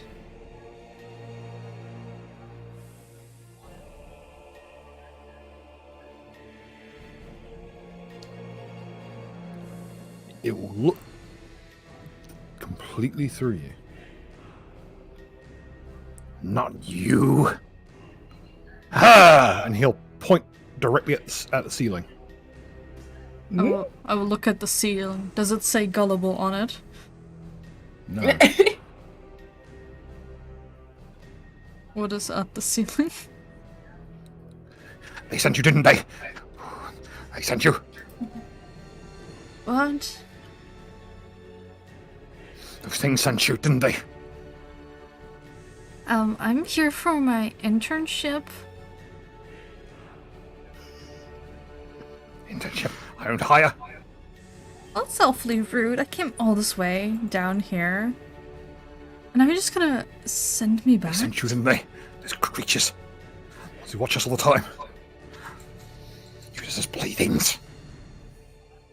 What? Sir, would you like some wine?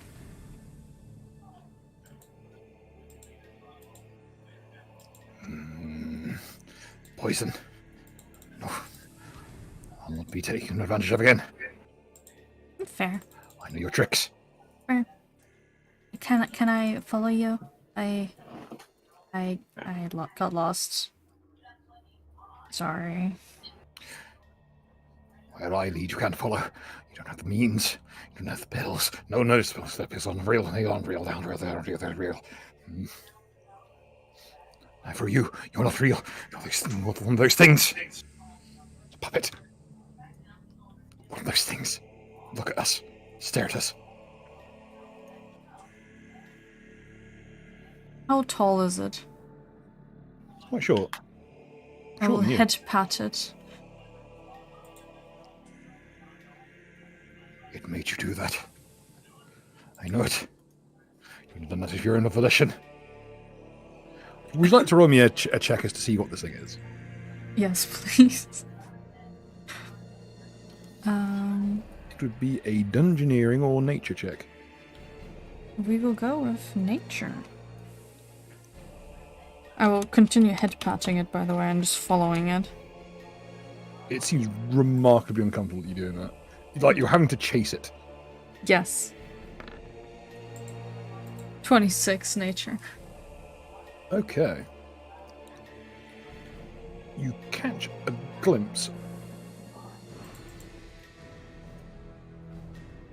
You catch a glimpse of a symbol on its shoulder. Could you roll me a nobility or local check, or even geography? Also, you notice upon closer inspection, he seems to have like one of the entrenchment tools he has is a regular shovel, and the other's almost like a rake. And they seem to be.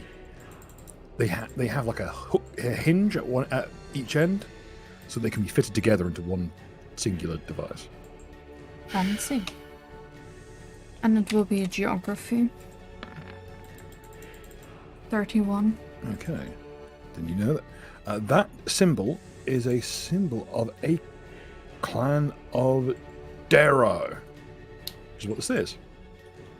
And judging by the markings on its symbology, this is a Darrow from the Burden of Rapture. Now, what does that mean? More A specifically. Darrow are a subterranean... Where the Duergar are all horrific tyrants who believe only in toil and work, the Darrow are almost to a man hopelessly insane. There are theories whether they used to be dwarves or halflings, or some theorize they used to be people, like regular humans. But no one's quite sure what they are. All that people know is that they came down here and something drove them all mad. And they're experimenting with drugs has not helped matters. Oh. Sorry for offering you alcohol. You're not sorry. The thing is sorry. They're making you do these things. Let me just roll first. Okay. As it tries to scamper away from you, it drops something. It starts hiding behind the kobold, who doesn't seem to be reacting to him. What did he drop? There's a small metal tin. See, this thing is controlled by them too. The bigger of them. They're not real either. See, empty.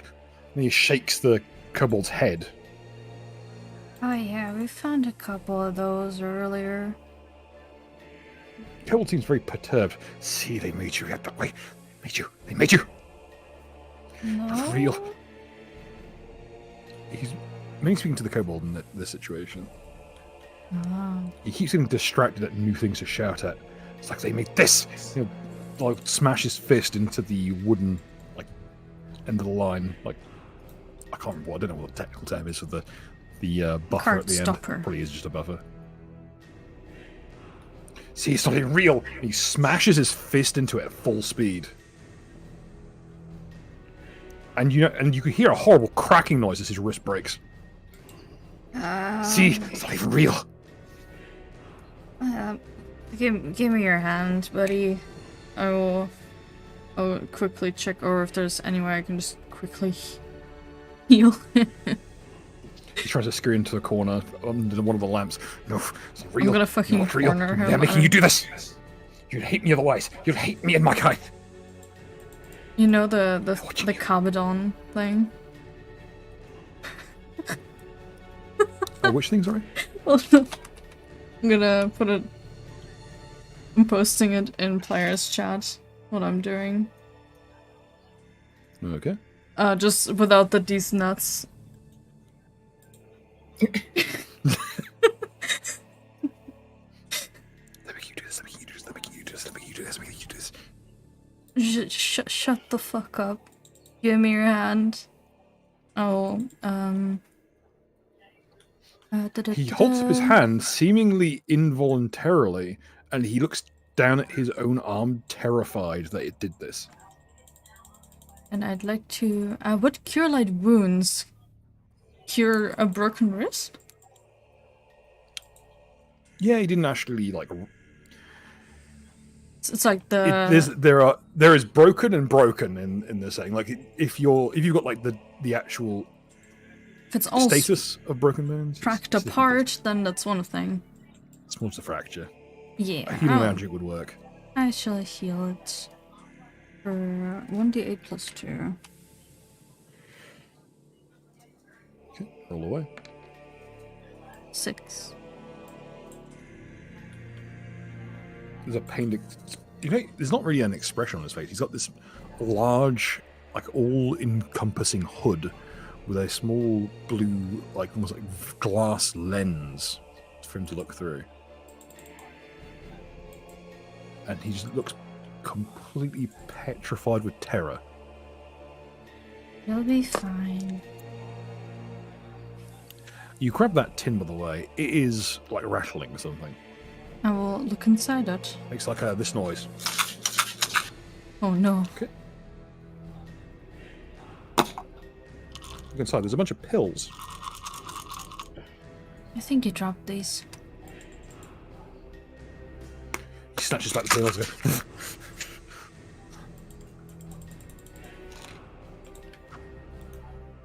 Made you do this. Made you do this. You'd never give them back otherwise. No one would have. Kind of gently pat the top of the lid, and you see him cram down the lid, the cork on the stopper, as tight as it'll go.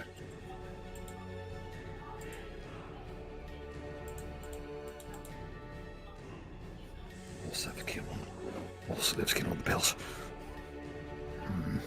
He'll try and slink down 5 feet away from you.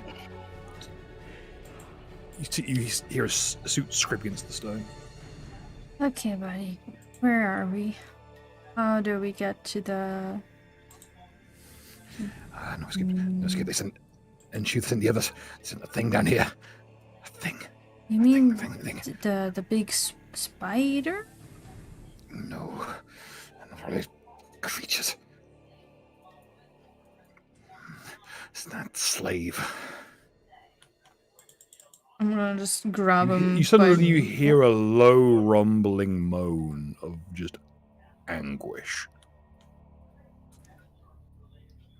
Reminds you almost of whale song. Hmm.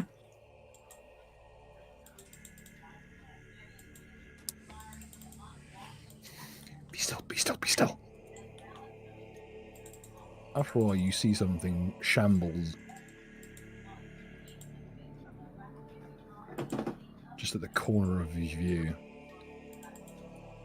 Is just a tattered, mud-scarred and trench-footed limb, and the very edge of something wooden.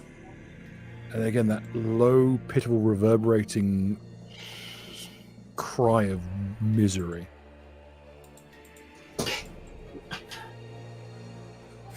Just the squelch of, like, someone just trudging through mud.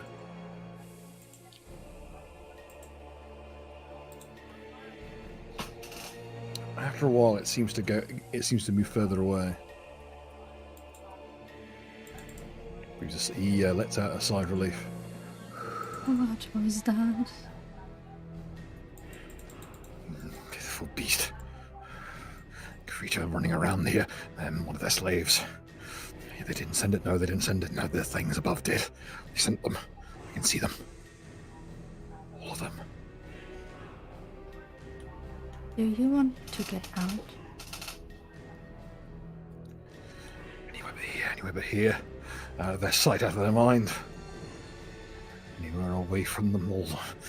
6 and 20. 6 and 14, I think 20. 20 of them. 20 pairs of eyes, 40 eyes, 40 eyes, 40 eyes, 40 eyes. Watching, listening, mostly listening, not watching.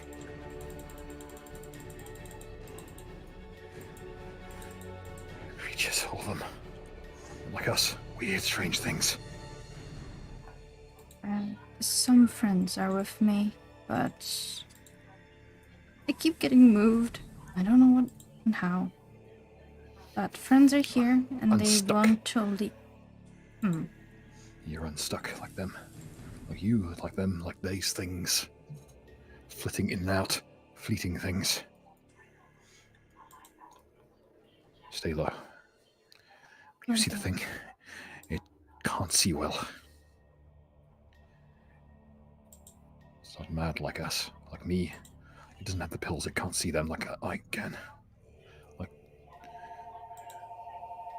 he again tucks that box of pills into his chest and just scampers. Eris will stick to the walls and low. Keep low, keep low, keep low. It can't see if they don't see.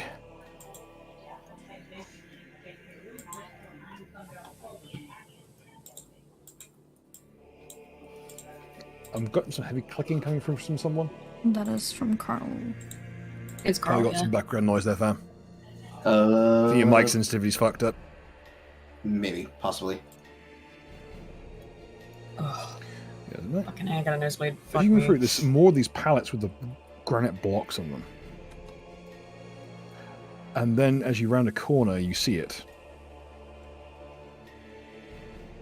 It's a creature garbed in copper plates and wooden boards. And on its back appears to be an enormous... You can tell from a glance what it is from your knowledge of alchemy. That's an enormous alchemical charge. Normally you think it'd just be a tank of something, but these are fin stabilizers that normally only hobgoblins use. And trailing behind it is a long wire. Here it is. Thing. I see it, yeah. One of their slaves.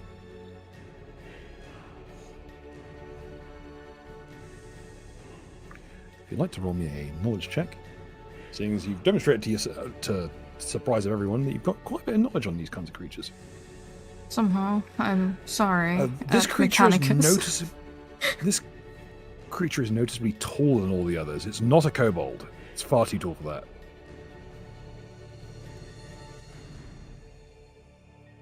Okay, would geography work? Yes. Okay. Then I shall roll it. 24. Okay. That's a human. A severely beaten human suffering from some severe injuries, including trench foot, among other things. But it's a regular human upon which has been, like, essentially a large bomb has been tied to him. A copper helmet has been kind of crimped onto his head. And he has been, like, shackled and made to walk up and down. But you notice that where he steps, like, the stone gives way to mud.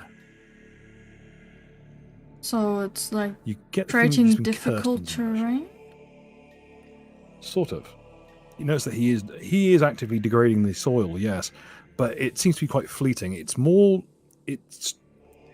He's definitely some kind of last-ditch defensive measure, but at the same time, he's helping to break up the stone so the other slaves can dig more efficiently. Though you do, you got 24, with the help of your Darrow friend, who is radiating an effect that gives a random effect each turn. In this case, it gives guidance. That lets you know what these things are called. And it's a very disquieting name. If I can just find the entry.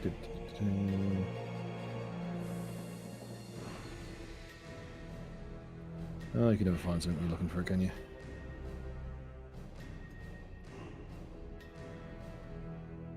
Aha, there you go. Wrong section. Tyranny of Echoes, here we go. This is what's called a territory slave. They are designed that if interlopers attempt to break in and free other slaves from mining operations, or alternately if there's an uprising, they detonate with enough force to collapse a tunnel. Oh boy. Normally, they're made from slaves who are too tall to be effective miners. That's why they're So, humans. All the humans. Well, kobolds are not as physically strong as a human in any way, shape, or form. However, they do have an innate knack for mining, meaning they can cut through stone like it's butter, similar to how dwarves can. A human is, in this case, over 6 foot tall, far too gangly. The strength doesn't make up for it. Strap a bomb to them. Let them be useful that way.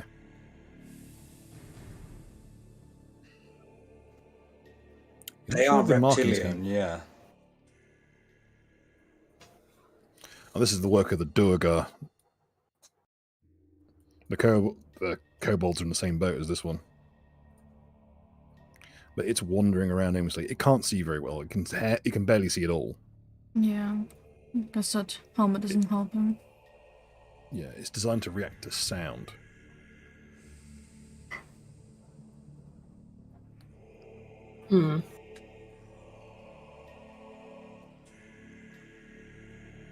So being quiet would be of help.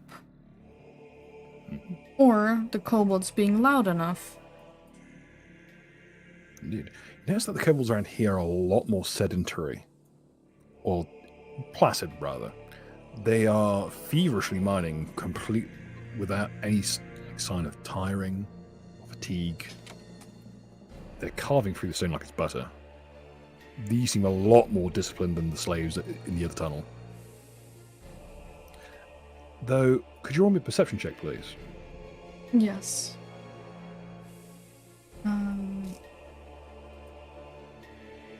Let me check that I have the right numbers. Yes. 17. You hear a low murmuring noise of chanting from nearby, echoing from down the halls. Is it anything I recognize? What languages do you speak? I'm glad you asked that. Oh. Common, Sylvan, Terran, Celestial, Abyssal, Aclo, Ancient Mateo, Ignan. It's related to Terran. Do you speak Abyssal or Infernal? I speak Abyssal. There is Abyssal mixed in with it. I know it's Lots one of of those other hybrid variations. languages. Yes. Denglish. Roll me a Knowledge Arcana. Also, I'm very sorry, Mechanicus. You wanted to get us to move along, but And then now there's a whole What new is side up in your quest going on. face? you literally opened a Oh, no, new this- part of the Oh map. no! You shouldn't have said that. Uh-oh.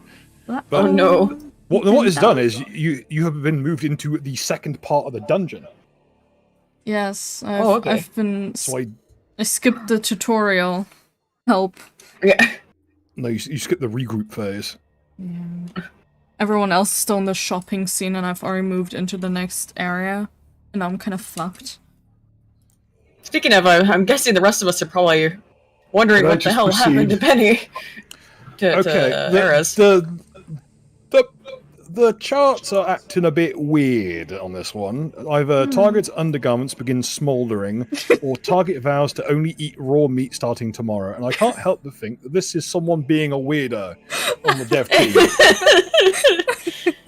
For both of them to be this suspicious on the same number seems a little weird. Either your panties catch on fire, or you're all about the meats. Now, I would say the latter is probably more I mean, she's a culturally skinwalker. normative. True. It's gonna just make Does- it a bit does awkward Eris even considering my eat just rations. crawling Pretty shit, I swear, if I make it out of this, I'm going on that fucking raw foodian diet. Fuck this shit. I'm gonna go Yep. on that carnivore diet. for real. Carnivore. For real. I'm done with this shit. Could we have it be after this dungeon, just so I can actually have my rations still for this? Yeah. As you think to yourself, you catch a glimpse behind you of the Darrow, like visibly going, like physically, like cringing at something. Kind of pats you on the shoulder. Yeah? It's okay. Those things are still watching, but then they're making mistakes. Okay.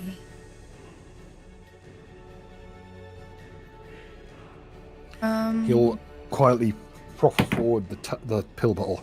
I don't trust you. But if you can see like I see, it'll make this easier. I will take one. You know what? Be careful. Only take it if you need to. It's dangerous. So, People not keep man, it you can just on- gonna handle the things we see. so keep it on hand or have it now? Yes. Keep it at hand. Keep it at hand. Keep it at hand. That way, if those things see, once you take that, you'll see those things as well, and they'll see you, Okay. and they'll see that you see. Okay. Just be careful. She's gonna, like, stuff it into her glove. So she has it on hand, basically. Okay. Or literally. You see that you watch as the territory slave just kind of wanders over again. That another low groan of just abject sorrow. It's coiling around the interior of a copper dome.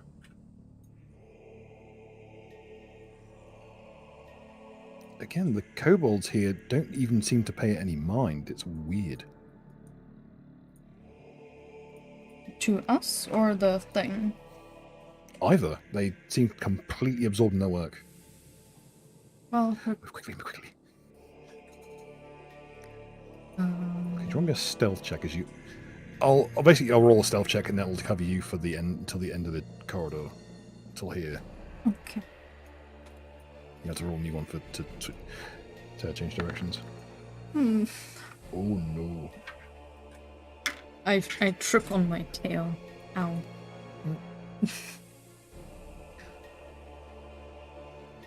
Okay, you get to about here and trip on the railway and land with a clatter. And you watch as the territory slave just pivots around. I stay down. I do not move. Roll me a will save, please. What's the worst that could happen? Me rolling another one? Oh no, no, why would you say that? Because I rolled a nat 20. 31 on the will save. Let's go.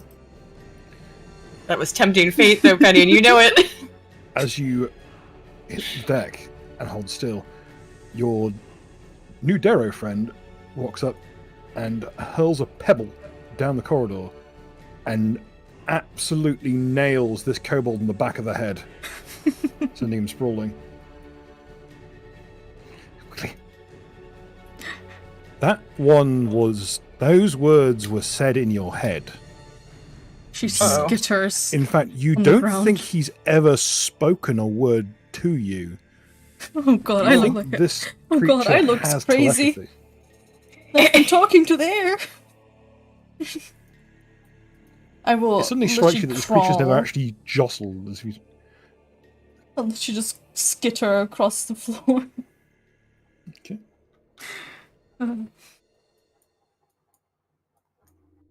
As you crawl across, move up a few more squares.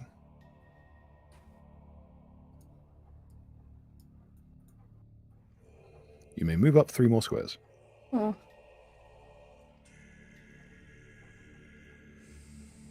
Would I be allowed this way? Yep. Yeah.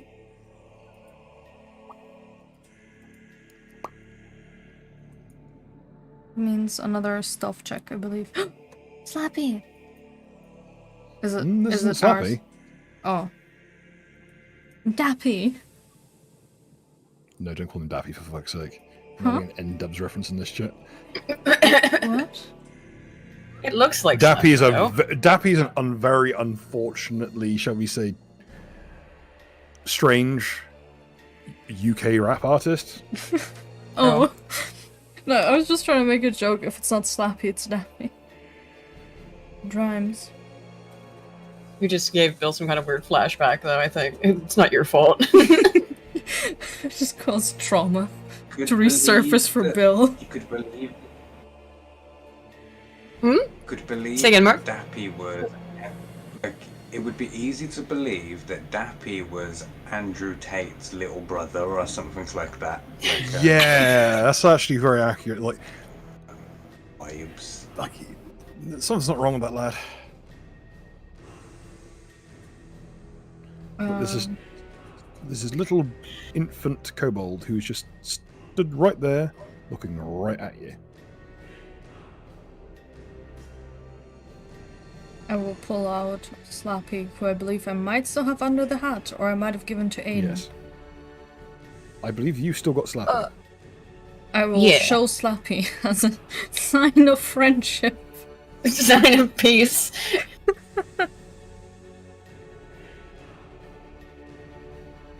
And then I motion it But- to join Slappy under my hat. The child, without missing a beat, will pick up a pebble and throw it at Slappy. I will stop the pebble of telekinesis. Fuck you.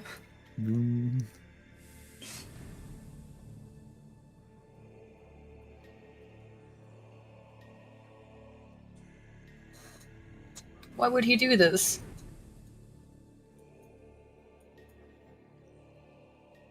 The kobold inhales.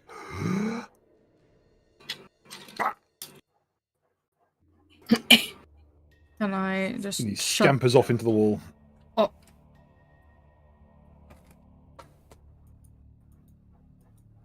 You gotta It appears that move. there are more infant kobolds kicking around. I will just mention to my friend, you gotta move. He will skitter over. He'll basically cling to the damn walls like a fucking orangutan. Quickly, he must move. They're watching.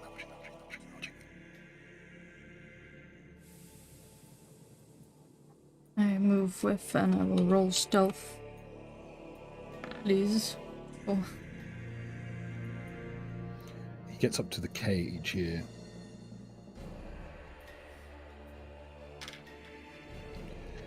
I can't get through.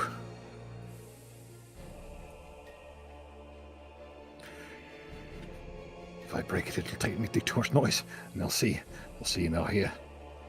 Mm,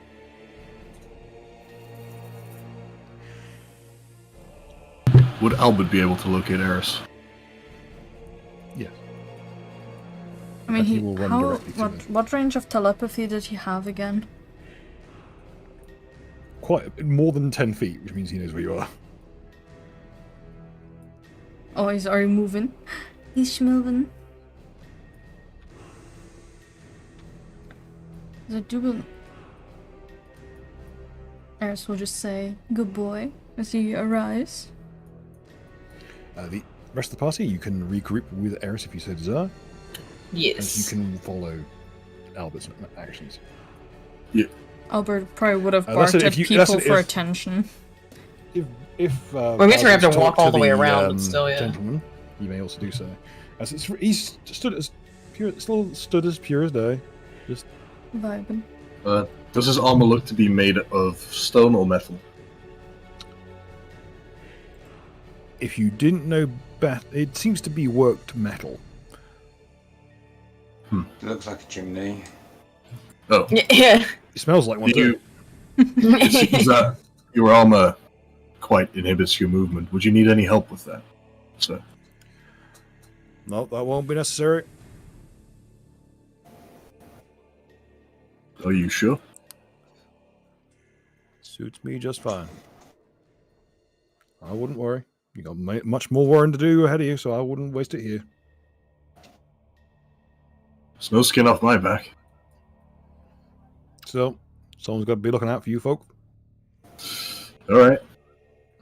Actually, what's up ahead? He'll nod towards what's ahead, and you see just wall to wall kobolds, but like hunched over, seemingly just motioning towards them and guiding them like a conductor is this robed figure. A Durgar and shabby this heavy, shabby armored coat, just a very unnatural looking raven perched on his shoulder. A heavy tome in one hand and a spindly black wood staff in the other. When he turns around, you catch a glimpse of his eyes, and they're completely like black as oil.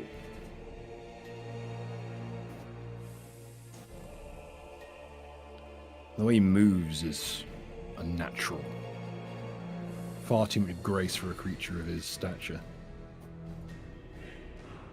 I'll turn around to the rest of the party who are at least still in my vicinity. Just say, you all may want to back me up on this one. One of the phantasms will come around the corner. What? Ahead.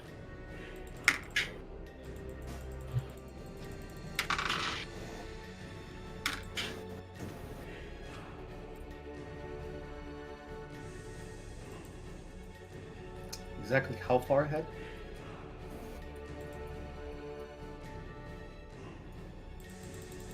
There. About 60 feet away. Give or take. In this direction?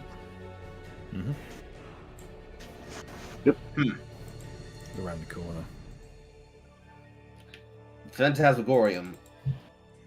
Its eyes are going to move in a pattern that seems like it's not actually functioning as a part of the network, but rather like a subroutine being ran on the back of the subconscious of the collective ghosts. It'll make a gurgling sound that will then form a repeated word that's repeating itself verbally, but mentally every single time it thinks the thought, it stops every other thought. Literally a thought terminating word saying, disregard, shamans come first. In which it'll point in the direction that we were told the shamans were.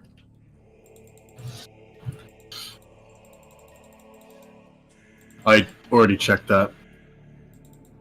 Couldn't find any.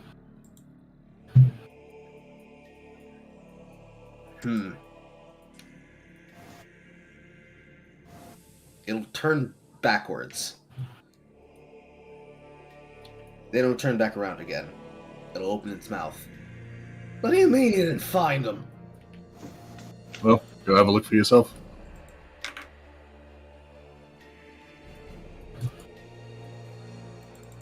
They should be somewhere over there. Fine, I'll go walk over here and tell the boss man. Just stay right there. We're almost done talking to the other guy. For now. I think we have more important matters to attend to. All we really need is a cast of the goddamn thing. We can make it later. Bill, is the figure looking at us? Yes. Step You weren't forward. exactly subtle. Oh yeah, I wasn't trying to be. That was a remarkably loud. That conversation carried throughout most of the facility. Greetings. Greetings, child. And who might you be? The foreman.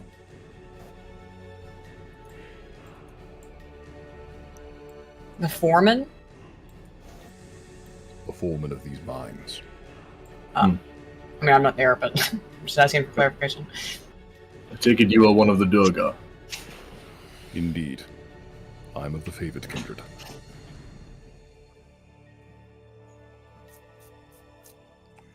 And what are you?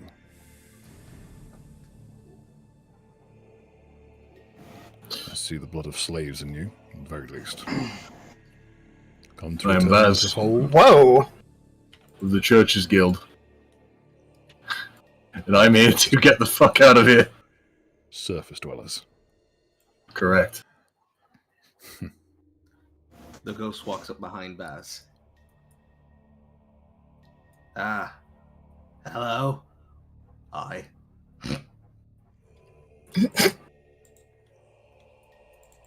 Come to work? Actually, yes, no, and maybe. Hold on 1 second. The ghosts will swap positions. There is yes or there is no. Build the noise. I know what. The noise. The teleport noise. Oh. Yeah. Sure. Oh, I thought you were talking about. Play, okay? Well, no, when you said the noise, I just assumed you meant. See, you know what? From now on, because you gave me lip every time you. From now on, every time you teleport, it's the bass boosted fart.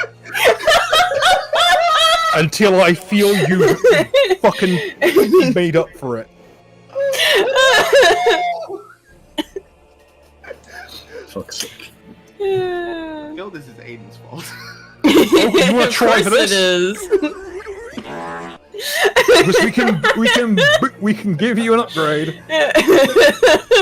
Less lip, more dip. Now get dipping. Meanwhile, I can just talk As he watches the least dignified entrance into a scene that anyone has ever had. back over here. He's gonna after holding the key, and he'll look at him saying, "Hi, not important who I am. 1 second." Hold his hand out towards the ectoplasm. Bring it back over himself. Can you hold the key up? Can you hold the key up, please? I'm kind of in a hush. Okay, hold the key up. Watch your fingers. He'll physically mold the ectoplasm around it. Press. And then it'll open back up. Now a key blank. Yes. He's gonna stick it in the bag. Okay. Go about your business. I have things to do. No, don't tell me twice. And he then walks back off with his mattock to go cause trouble. Meanwhile, back over here. You, and I don't know your name. Stumpy. The girl's gone! The short one. I forgot her name. She's so mean to me. I cannot see. I'm legally blind. He walks into a wall. I miss my leg. Maybe he got too much therapy on the go. He drank like a gallon of the stuff. Alright, you, And monk, woman, name. Sorry, it's really hard running these things. I did not think it was gonna take more brain power to do this. The witch. I can't remember her name, but she disappeared in the middle of the conversation. You Eris, figure out what says she the drunk did. man. Is it Eris? I think it was Eris. Even he knows Yeah, that her one. name. Even he knows. She's gone. Monk. Sounds like Fury. Rhymes with Neri. Neri! Right, Neri. Can you go find a place? Is this the new law? Is that your character literally has a memory condition? I have a what you have is a disorder. You have a mental disorder. No. A disease. It just reminds me The of hard John drive has Travolta in been Pulp Fiction, turning around repeatedly. Basically, he's the one that's controlling the Phantasmagoriums. He's physically doing it while standing in place. He's not very good at controlling So them. it's more the strain of like keeping all these plates spinning at once. Yes. Okay. He's keeping them running on a basic subroutine. Okay. They're kind of like spiritual golems. As you organise that, and as the conversation with the Duergar continues, we'll Yes, over here. go over momentarily to Neri and Eris and the Darrow, because I need to use the gentleman's room, and I should be back in literally 10 seconds. It So sounded like you were going to channel say it. that I need to take a fat shit, but I'm doing okay. That's a fast piss. I don't think that's safe for your fucking urethra, Bill. Don't try me, I'll say slurs. Oh no.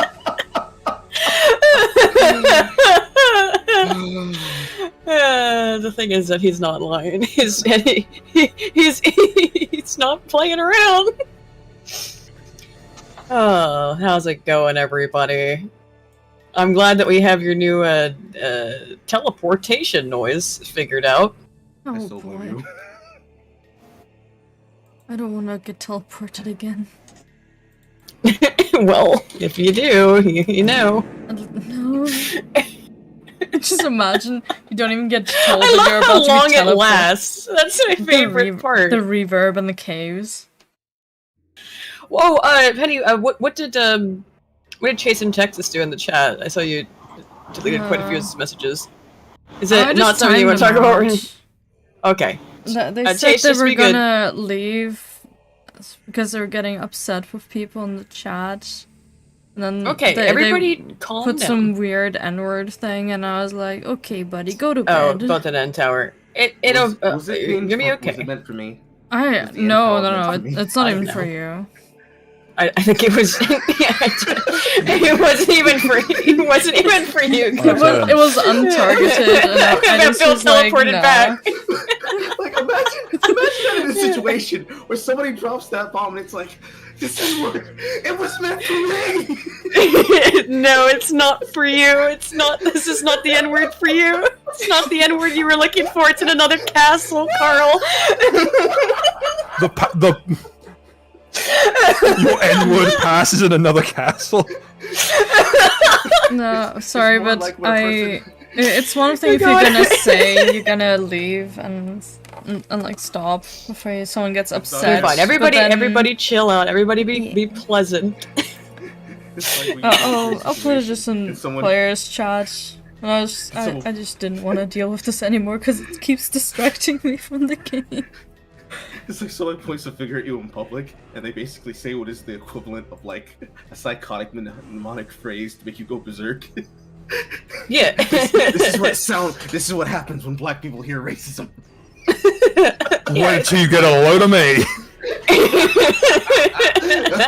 That's what I'm aiming for. Like, I want that scene in Chronicle where the guy crushes a car with his mind. I Yeah. want my racism to become so powerful I can kill someone with it.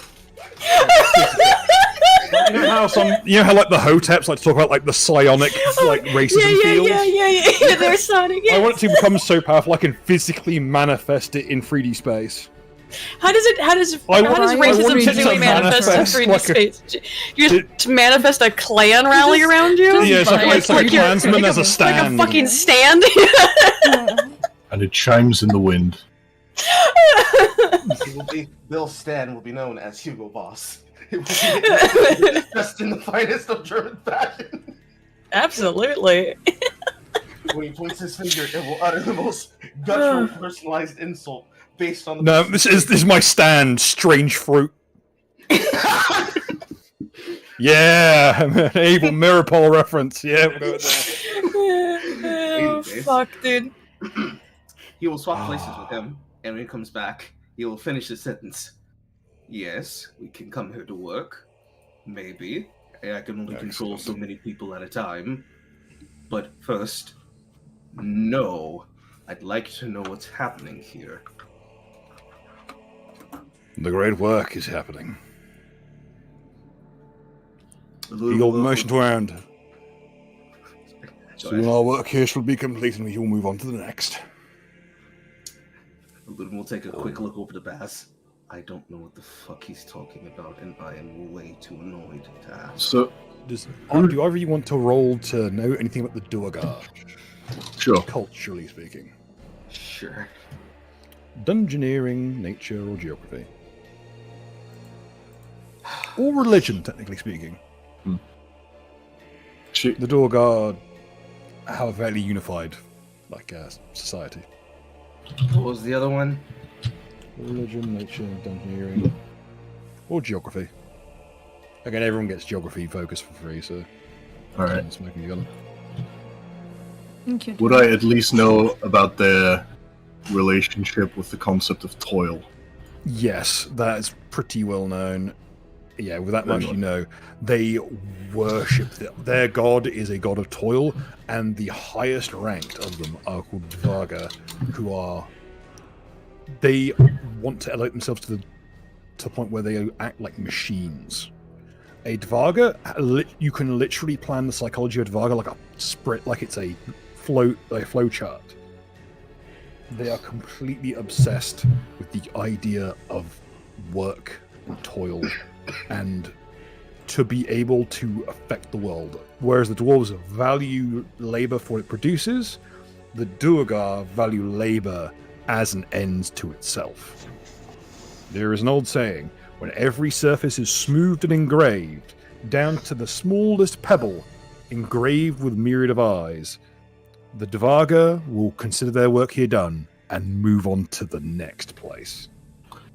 There They are are entire Dwarf Fortress societies characters. worse, because Dwarf Fortress characters at least want to survive or die in the deep doing what they love. The Dvaga do not have tantrum spirals because they consider it weak.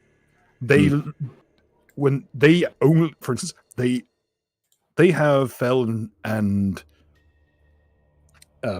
and fey moods far more often than regular dwarves do, but they don't always produce something of good quality. The theory is that a Dvaga is actually a Duergar who is perpetually in a strange mood.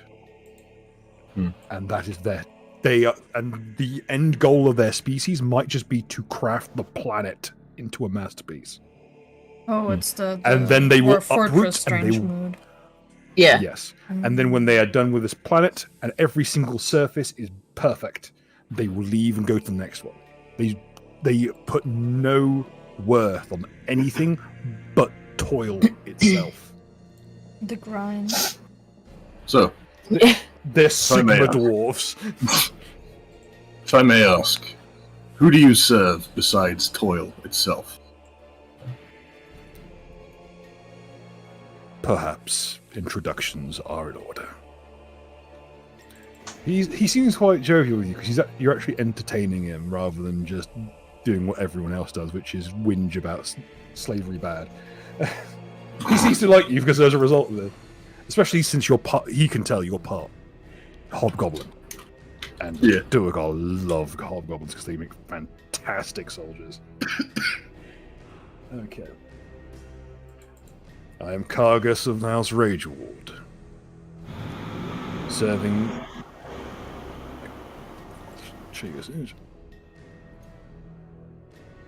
Serving on to Hulda Blindmaster.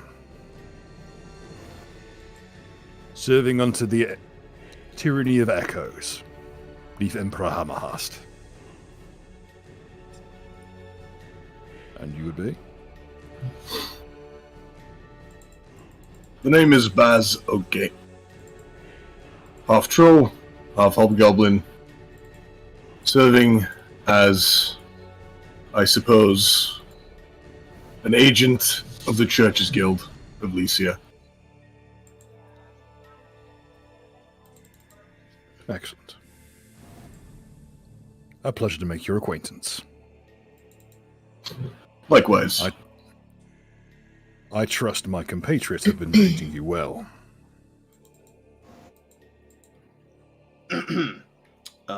Compatriots. Do you mean creature, yay big, claw, a head that looks like an outhouse? The Sabrak are strange to outsiders, I understand it, but even in their old age, they toil. And they work well. Yes, I was impressed by its work ethic. It put one of our members through a wall and then continued its work. It was... They are a little spirited, yes. They work well, and one could ask for no better end. He'll kind of trudge forward with his staff. So what brings you to our shady little corner? Well, on that note, I guess I should introduce myself. I don't exactly have a name, but my goddess gave me one. I am her Reaver, and I am currently on a mission looking for my souls, along with my, hand on Baz's shoulder, compatriot. There's an underground dwelling civilization of what I recollect is... Well, they're not machines, but they might live like one. They put a seal and a door towards the surface. Usually I'm a very large mass of souls commanded by two, but unfortunately the rest were taken from me. His face lights up at the mention of that. Interesting. You may have fallen victim to the unfortunate wardings of that room we pillaged. Yes. If I could take you to my master, he cringes when he says it. I might introduce you to what was in that room, provided he sees fit to grant you an audience. Master, the blind masters are well known for their arrogance, even amongst my people. But you seem two capable sorts. Would you care for a formal introduction? While he says this, the Phantasmagoria will reach up from behind. Do you need assistance? There is always more work to be done. And he proffers up his hands almost like a greeting fashion. He'll turn back to the kobolds as if to say, stay put, do your damn jobs. Again, I may offer you a formal introduction to the master of this facility if you desire. Oh, I fear that is as far as I can go. My duties keep me here. The Phantasmagoria is going to move over to Han's right side, and it will lean in, and as it does so, its eyes will glow red for about a minute. Are you two going to go do this? Because if you're going to go do this, I'm going to go find the others.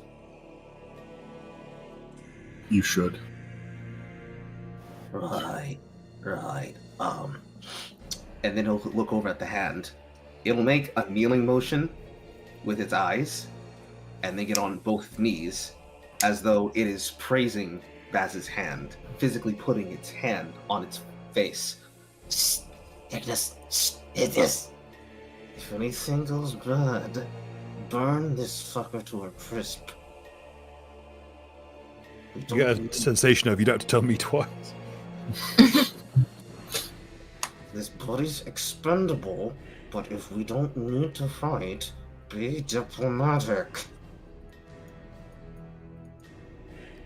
I agree. As this is going on, the Kargas will chime in. You strike me as amiable people. I'm sure that yourselves and my superiors can talk business. After all, I hear that you surface dwellers have an overabundance of undesirables that you'd like to get rid of. Greenskins, kobolds, the like. I mean, you need to only look around. We've already taken one tribe off your hands. That was generations ago. Baz just thinks to himself, like, he does actually have a point there. As he's saying this, the way that Baz is conducting himself, like, he looks like he's actually considering it. As he's saying this information, he's relaying this back to Matu, and which he then communicates. If we can cut out of this safely, what do you want me to do to this one first in the network?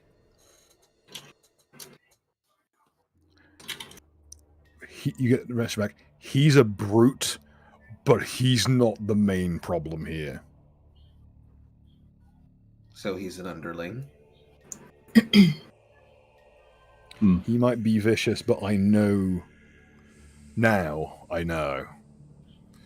where the evil of this place comes from.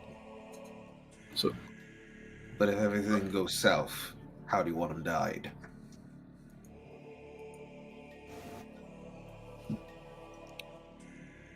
Scalp him. Well, the term he uses is ungirth him, but translates literally to scalp him. remove beard. You may recall specifically the act of scalping that begins at the chin and ends at the back of the neck. Ooh. Well, say back of the neck, back at the base of the spine, actually. So basically, peel this man. Bruh. Heal this orange. While Ludum responds, It would be more accurate to say, really, just shove your fist in, grab him by the jugular, push your hand up, grab his skull, and remove it. Peel him like Charlie with a ballistic dummy. Exactly. Yeah, you want that shit. while Ludum responds, There's a very visceral, like mental image you get that doesn't seem physically possible for anyone but maybe Baz. while Ludum responds, I understand and will do my best. On the other end of It's understandable. Have a nice day. on the other end of the line goes, "What, you want us to take his head off and his head off?" Thinks it's a bit extreme. This is most like suddenly a mental image appears, and again, this is the result of having actual reference material from other people now. It's just someone with like an ice cream scoop and a butternut squash. Like what we get back is basically a recipe for zucchini boats, but with a person. I mean, we can ungirth him, but I don't know if I want to handle the man's wing like that, but we'll do our best. You also get back, be careful. He's very strong. On March 6th. And then you get what basically seems to be a recorded memory of this man just standing still in a room, surrounded by. They appear to be a party of humans who have broken in at some point in the past, before the territory slave was installed. By the way, you get an image of what a territory slave is, and it's not pleasant. And he's just standing completely still, and all of these humans are writhing on the ground in agony. And then every now and then, one of their heads will like crunch in, or an arm will rip off, or twist round the wrong way. Could I roll knowledge psionics on him? You may. I would also like to roll Arcana to figure out if he has any sort of magical ability. Okay, you may. I will. By the way, mental images are only to people in the network, but if he's relaying the information manually, you can. But he does not appear to be psionic. There is a magical effect of some kind going on, but like the way he's built. The way he's like hunched over doesn't seem normal. It looks like it's affected. Say, Kargus, are you a user of arcane magic? It does not come easily to my kind, I'm afraid. He smiles this greasy, greenish-toned smile. His teeth put you in mind of like mossy stones rather than actual teeth. Take it. And it seems like it's a quite practice prideful. thing. Not so much like it comes across like he practiced in a piece of not even a proper mirror, like probably a polished shield until he learned how to interact with people like a person, as opposed to other Duergar who are all horrific, like tyrants by default. This is someone who's learned some social graces, but it's very clear by his like. Could you roll me a knowledge martial, please? Yes.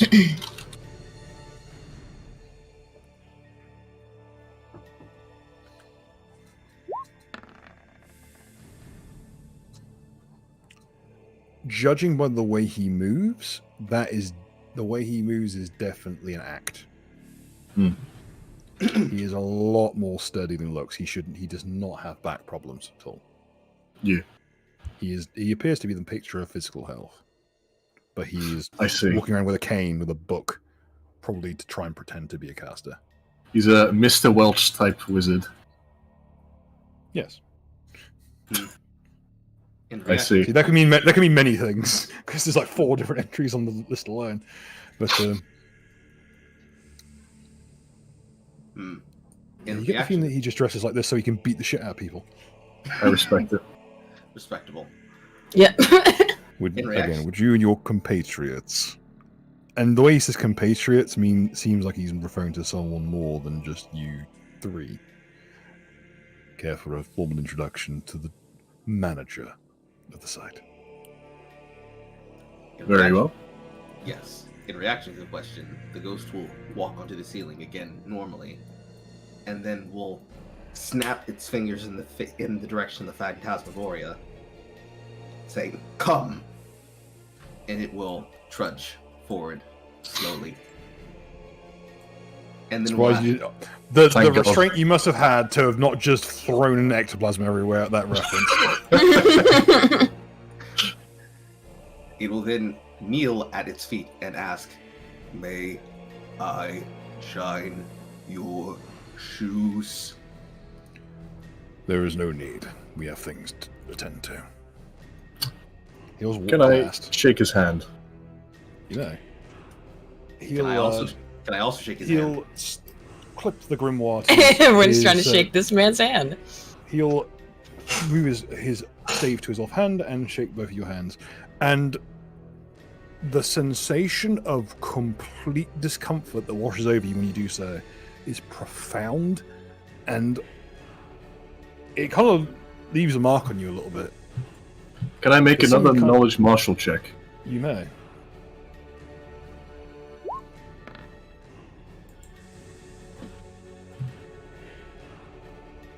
Well, go ahead. So, even though he's being gentle as he can be, and he is being very gentle, it is very evident this man's grip strength is beyond what's normally capable of human beings. Mm.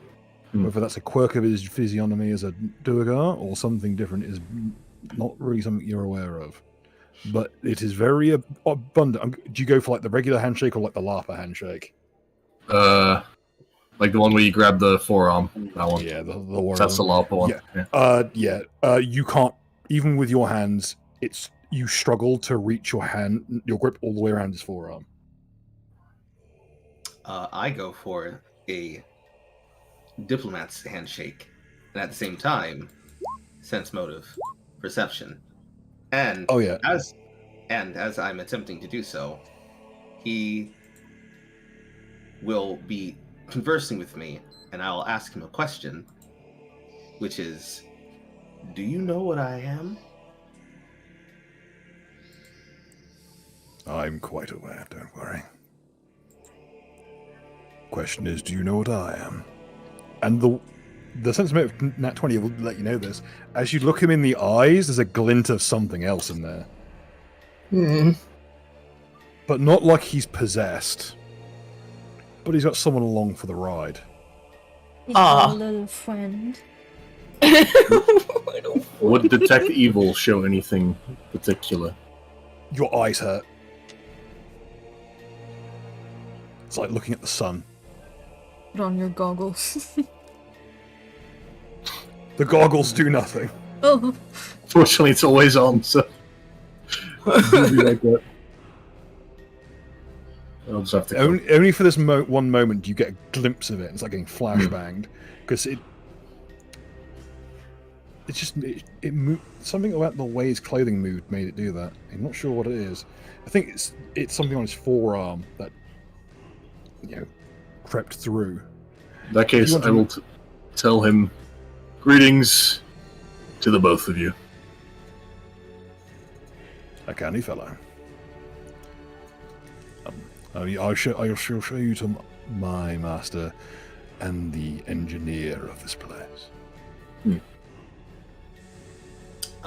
Now, Bill, when he asks me this question, is he paying attention to his hands? You're not sure? He doesn't seem to be. As he shakes my hand, I'm going to say, "I apologize." And he'll pull back the hand and realize it's covered in ectoplasm. Sorry. Don't worry. And as he does so, he will move his hands slightly, and this is a kind of inkiness that cuts under your ectoplasm, and it burns off. For a moment, it looked like, as he moves, his shadow is not projected onto the wall. It's like it is following along with his physical matter. Indeed, with the perception as high as you got, you notice he does not cast a shadow.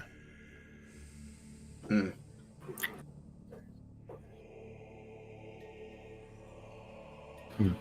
I believe this is the beginning of a long and storied friendship. After all, you've met the one member of my race who understands the niceties of your culture. Metaphor, similes, and the such. Though I still understand the importance of toil, unlike some. Isn't that right, Aloysius? How does he seem to respond? Aloysius will calmly lean against the wall and meld into stone.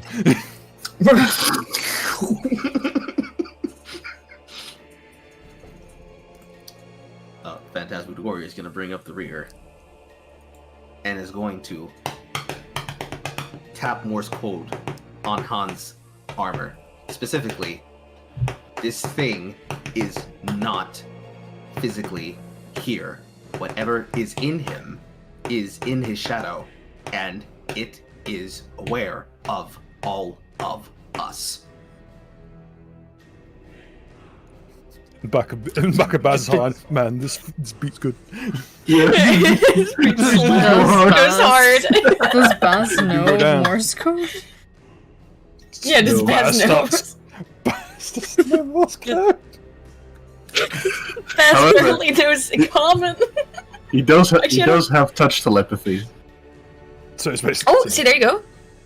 Yeah. So So you through get that, all that from the first from the very first touch, you get everything, but then you start like lyrics trash posting as he Morse code. yeah, he just kind of bobs his head to it. He's vibing to it.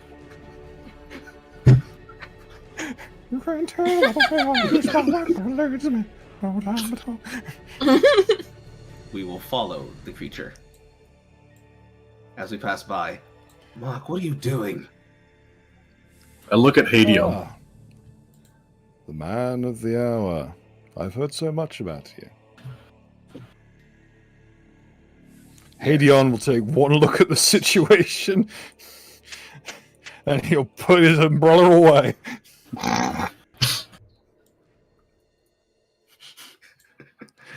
You notice that there's this very small gap between right here. But it appears to be a post hole that has been cut down, and it seems to lead down into a crevice. And Hadion fucking jumps down that bitch like he's Bugs Bunny. He like just jumps feet up and then straight down. He slips through that gap like a fart through a fucking doorway. That was the most disquieting display of flexibility you've ever seen. That is some Victor Toombs type shit he is on. Nice reference. I like it. Guess who Hadion's build is based on? This, Oh. I spec this man entirely into escape artist, which you just He's noticed. Loop as he- Man. Yes, he just lube mans his way into a crevice because he is fucked if he's going to be in the open when a Duergar walks by. He will wait until this shit blows over. He will meet you later. At the pub. Until the shit all blows over. Now, as they're walking towards them, Forget the name of the pub in Winchester. fucking Shaun of the Dead. Winchester, of course. 'Cause they have Almon's the one in going, Winchester. Almond is basically going to beam all of the conversation they've been having to Matu while telling him, wait, don't do anything brash. Take your time. Breathe. Toon crawls into the gap after Hadion. By the way, Bill, could I make a Yes? sense motive on something that, like, I made a note of retroactively, or like a bit ago? Namely, Kargus cringing when referring to his superiors. Yeah. I specifically want to know, or get an idea of what his thoughts might be on his superiors. It is very obvious by his tone that he thinks that you get the feeling that perhaps, given that this is a Duergar who's willing to entertain things like metaphor, which is unheard of amongst Duergar, you get the feeling that whatever's riding alongside inside his skull might have taught him a thing or two about social niceties.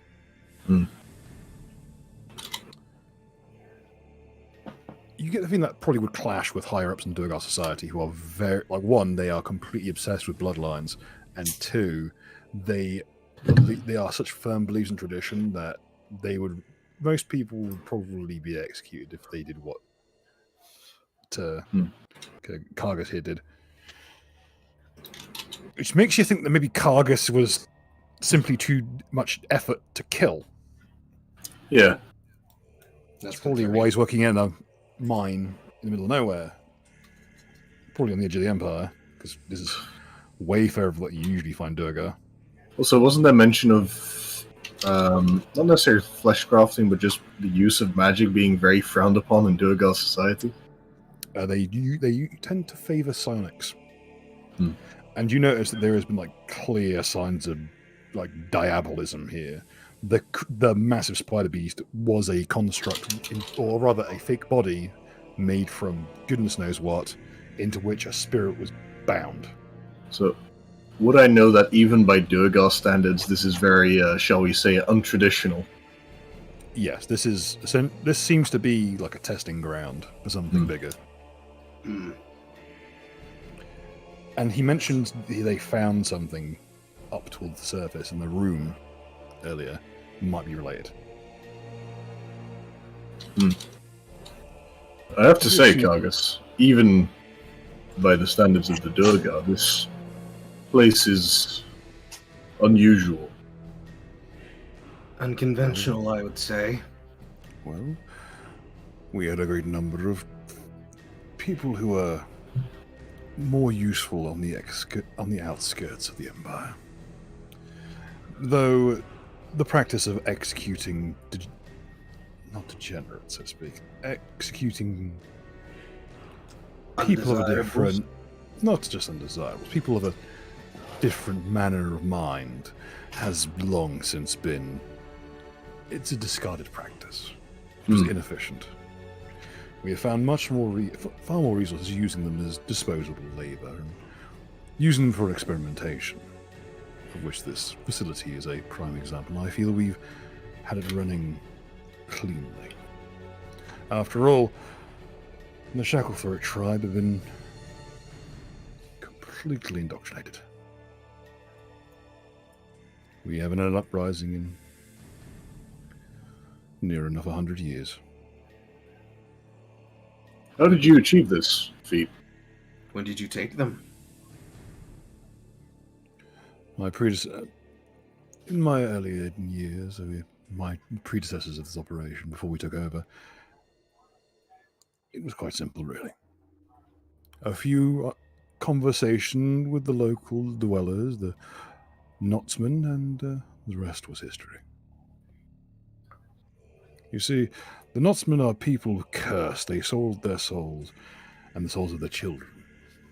They are diabolists through and through, and if you take my advice, the worst creatures that the gods ever wrought. But they are very good at binding creatures. These poor kobolds can't even eat without us. Personally, I think it's a mercy when one of them dies, but we try our best to put them to work until they give out. And we can keep them going for a while. I mean, after all, these creatures are immortal. Even the weakest member of the Shacklethroat Clutch has draconic blood pumping through their veins. And he'll reach under a bench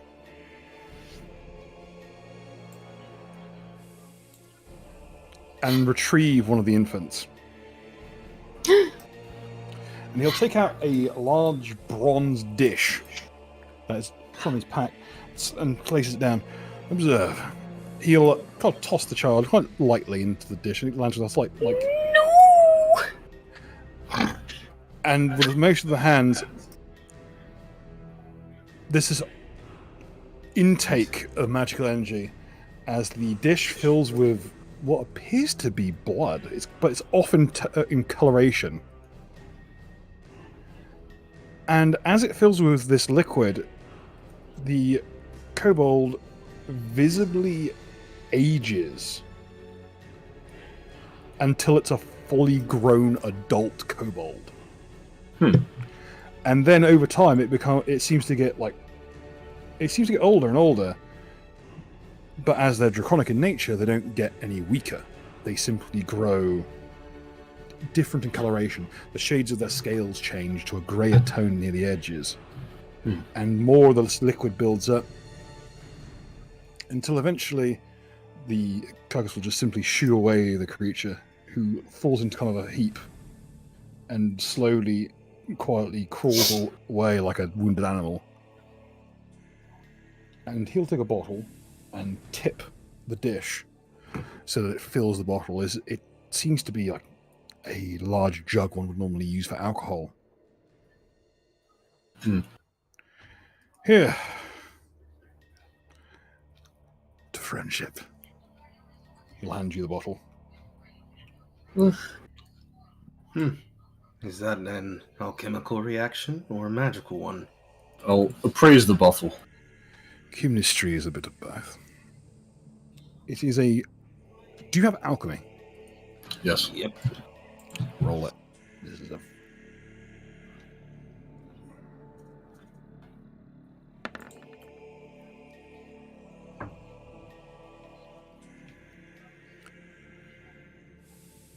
You've heard rumors about people who use blood to renew themselves, specifically the blood of the young.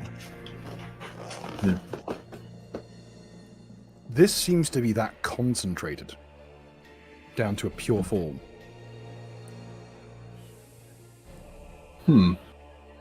Oh, this actually reminds me of something. Perchance, have you had any dealings with the Merchants Guild? We've spoken from time to time. Though only myself. Below the boards, you understand. I see. Well, we usually use them to get rid of our undesirables after all. There's too many wastrels wandering around our society. I'm a firm believer that us who are a little bit outside the box should be allowed some room to play, but there are some who are simply in it for themselves, not community-minded. A few bottles of this, and one or two of our undesirables, and the Merchants Guild were more than happy to supply us with, well, items and grow on trees. And trees definitely don't grow on trees. Can I make some sort of a knowledge check on this? You may. Geography. And nobility.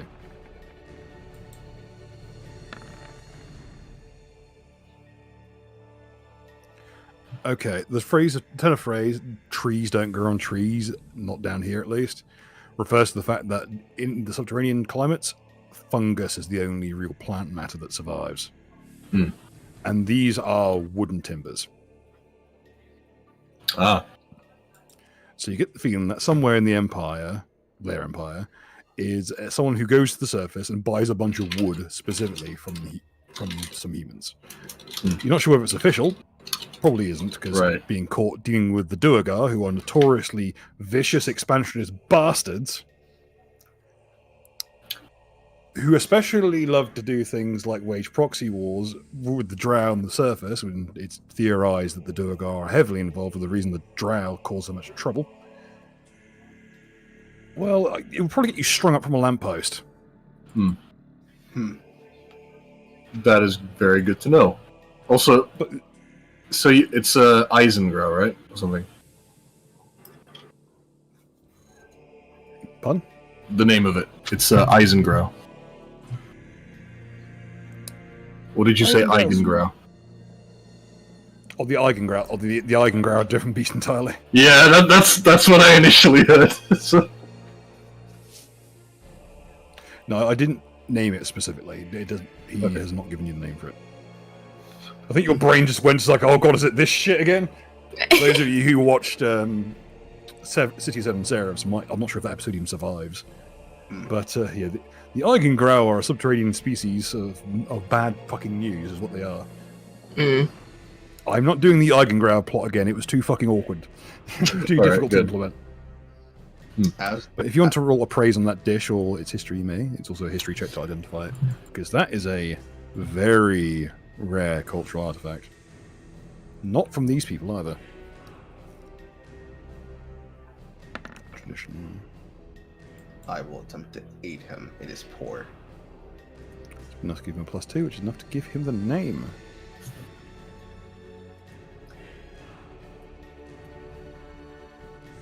Datur's Tash, the Spire of Ancients. Hmm. It is a. This is the kind of artwork you usually find in ancient tombs on the island. It's a sacrificial basin. This one seems to literally wrench the youth out of creatures, but because specifically any kobold who has draconic blood can't die of old age. They only become more powerful as they get older. Specifically, they get more crafty as they get older. But that meaning, if they get their youth wrenched out, it doesn't really do anything. They're an infinite source of it. Right. But to someone who is a Durgar, who favour above all things being in their prime so they can work harder. Let's put it this way, if you powdered it and snorted it, you'd be on the right track. I see.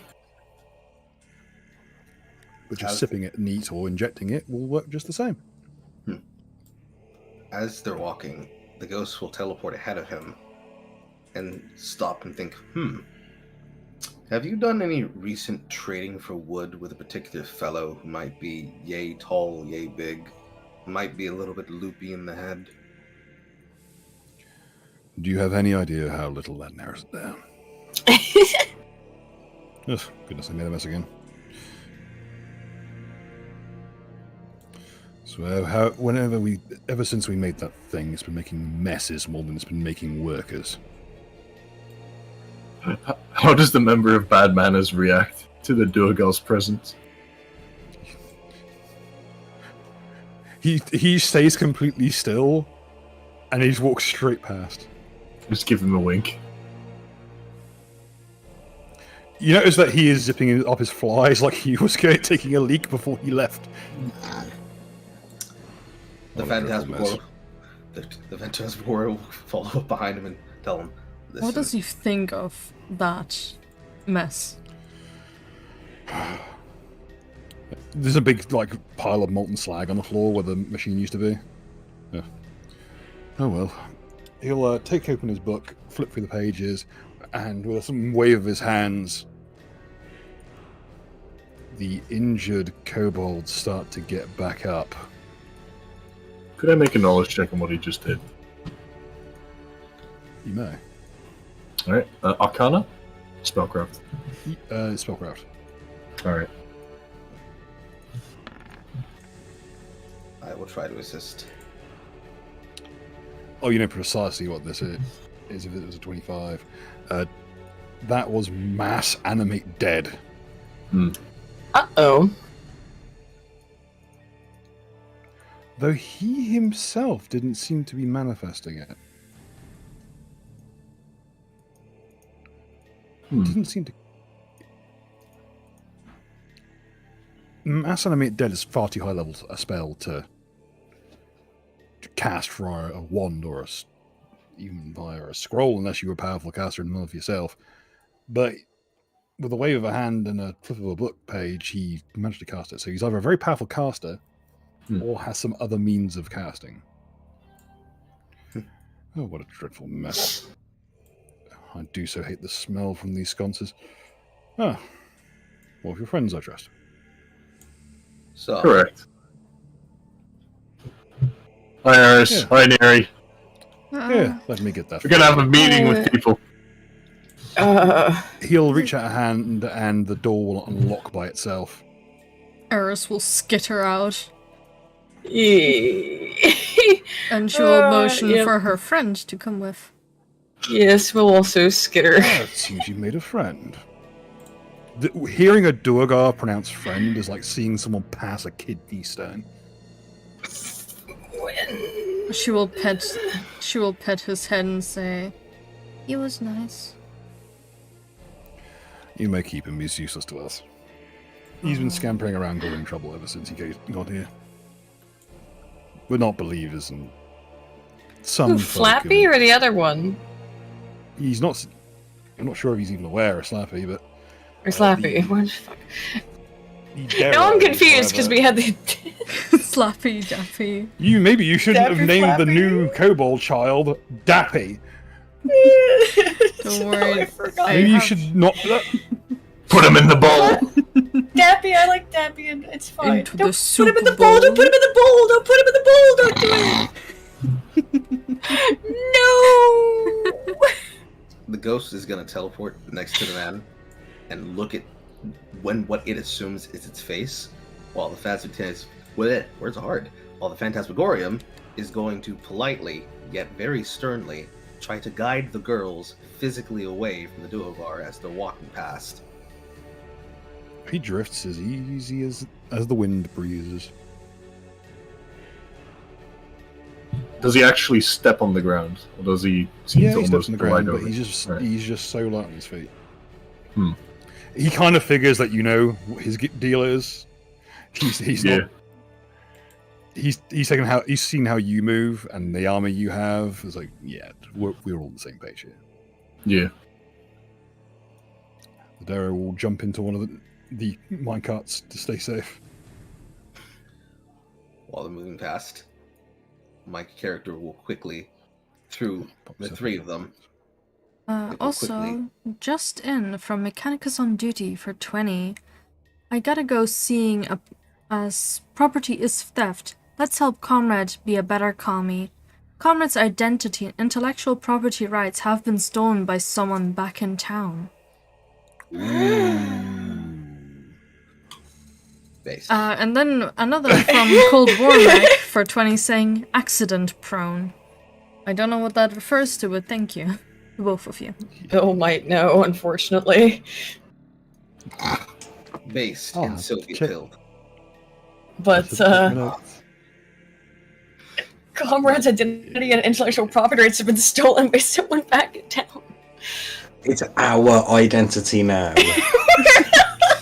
We are Comrade the Third. Fuck, dude. In the brief Bootleg comrade. in the brief pause in their movement, the ghost will try to figure out if this creature can speak. Meanwhile, Phantasmagoria will push the girls in this general direction through the mouth of the shaman. You two need to keep those things safe. They take their youth. Slappy your is eyes under on them. her head, so I believe that was just the icon that was left there. So she isn't actually. Yes. Yeah. But by the way, he's watching at the corner of his eye. Baz, are you drinking from the jug at all? I will politely abstain. And I will say that I'm unsure about my the Liver. religious implications of drinking from this. I understand your reticence. Not everyone's God is as understanding as ours. After all we need to do was sell our souls to him. And he was more than happy to let us do whatever we wish. As they continue forward, the ghost will teleport to keep up. But the Phantasmagorials make clear, do not, under any circumstance, let the babies out of your sight. And then the phantasms will hurl you along. But by all means, if I know that you're of a religious sort, I can tell it by a glance. Pass the bottle around. No, the more the merrier. There's plenty of it to go around. It's not like we have a finite supply. I'll hand it to Armand. And just sort of give him the knowing look of... Yeah, you probably know best how to handle this. Well, it's a Ludum you're with, but still, regardless, all the same. Baz can only remember one name. It's fun. You're in no position to talk about remembering which name is which. You notice as he walks forward, the territory slave wanders up. Those of you who haven't seen it before now see this creature, And again, I reiterate, it is a human, like, covered head to toe in weird sigils, who's been completely brutalized with a bomb strapped to his back. He will gently pet it on its copper-plated helm and send it on its way. In between teleports, the ghost is going to pull a, I wouldn't say Zant, but gear him, and is going to be walking on the wall and ceiling as they walk. Basically throwing the container forward and catching it as it moves. And as he does so, he mentions for the territory slave, well, that's a hell of a doorbell you got there. Thankfully, we know how to need to use it. Does it even have a name? It did once. As for this stuff, how does it work with ectoplasm? We don't usually dwell on matters of the spectral nature. The Neverborn are fickle creatures, if you'll excuse slander upon your people. We prefer, well, my master prefers something a little more specialized. Now, if you'll wait here a moment, I'll introduce you. At least have I have but one question, Carcass, before you go. Of course.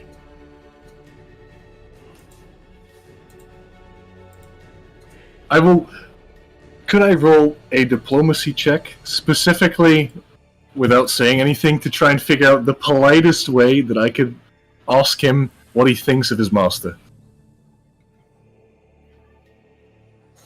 He gives you a look as if, like, he gives you a look as, you give him a look of, like, inquiries, like, is he a bastard? And he gives you a look like, he's a bigger bastard than me. Bruh.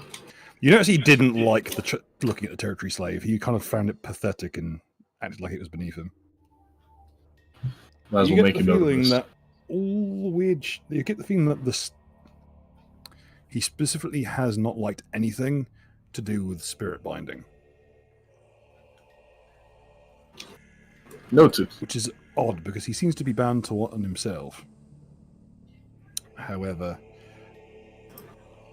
Oh. All will become apparent. If I may ask, is your master the, shall we say, progenitor of all this? Of a sort. He's always been a very proud experimenter, and he's got a new toy to play with. So he'll play with it till it breaks. Noted. Well, we don't want to keep you waiting. He'll slink down the hall. My lord, we have guests from the surface. Yes, send them in. Take your leave. I'll not have you here.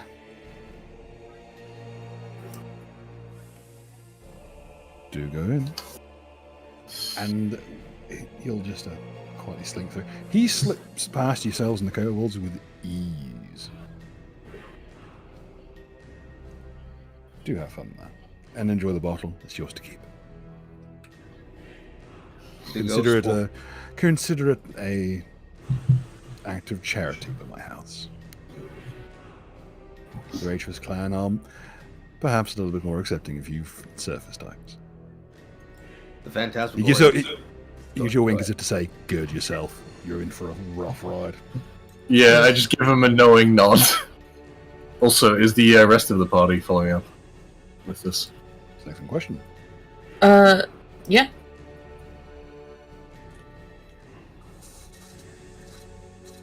Meanwhile, how far from earshot can he be, Bell, to audibly hear us speak? Judging by the way would that be Kargas? Yes.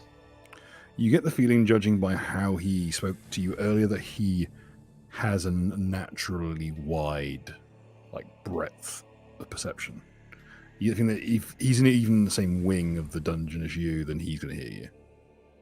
He may have actually heard you before you arrived.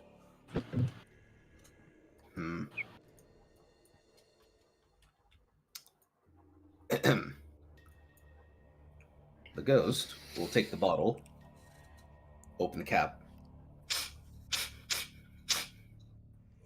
We'll grab one of the phasma. We'll reach out a hand and like caress it as though he's holding the back of his skull. Pull the humanoid phantasmagoria over, ajar its mouth, pour in a single drop, close it. The Phantasmal Supergoria is now at full health and at full cohesion. It will then do so to the other one. Again, full health, full cohesion. We'll then put the cap back on. Exactly how much of this bottle and its container is it holding? How many doses? I'll put it this way. This is essentially like a equivalent of, say, a liter. And it took one drop to do that. It also required enough youth to turn a infant kobold into a venerable great worm kobold. So hundreds of years, not thousands. It will uncap the lip, pour in one drop into the top, using it as a cup, because he doesn't want to expend It's got the use. It's got a dropper. He doesn't want to expend the use of scoop. He will look over to Baz, hold out your hand, and be ready to kill me. Oh, great. He's looking at you with very serious intent. He's not joking. Neither is Baz, I don't think. In the distance, but now, like, surging through the Phantasmagoria, it'll go slack, then stand upright. Boss, are you about to do something that's about to endanger my life? He'll Typically. Our life. Yeah. Look over at the Phantasmagoria. Yes. However, as you can clearly see, the test worked, so really what do we have to lose? Baz, don't answer that. Baz smiles. By the way, comrade, the smell you now smell in the air is amazing. Coming from that bowl. Like bread. Like bread concentrated 1,000 times. Fresh bread. Beer. Like the very essence of beer and bread and everything you enjoy in a jug. It's a beer.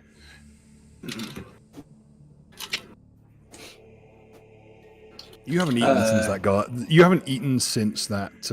Well, not eaten properly since that pest catcher by the doorway, and he was getting a bit ripe. The ghost. Oh, true. The ghost is going to look over in Mark's direction. He'll look back over to Baz. Actually, you know what? We can do this easier. Hey, comrade! Are you hungry? I have a certain type of hunger, yes. Ludum's going to take the dropper cup. Swirl it around a bit. There you go. Appetizing. Yummy, yeah. I'll just like fucking chug it down. The dropper? Oh, Eat the goblet. Or whatever the drink is in. okay. I'll consume it in whatever way is traditional. Well, you can have it however you like. There's a dropper. There's a kind of a little cup built into the lid. You can have as much or as little as you like. Passing into I like loads. This stuff to you smells like liquid fucking gold. Just don't drink yeah, the whole so- bloody thing. As long as it's not infinite, I'm aiming to drink it all, yeah. Without So Comrade just grabs the jug and starts chugging. The ghost, prehensively, is going to hold the jug away. Like, you're going to have to try and beat this. This is now an event. Both of you roll CMB. Comrade, that gorb at your side is starting to say that they're trying to take it from you.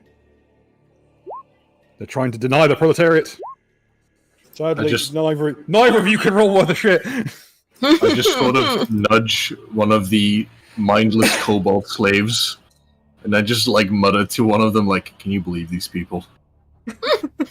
However, unfortunately, in his case, he is underground malevolence bill. I just haven't been using him.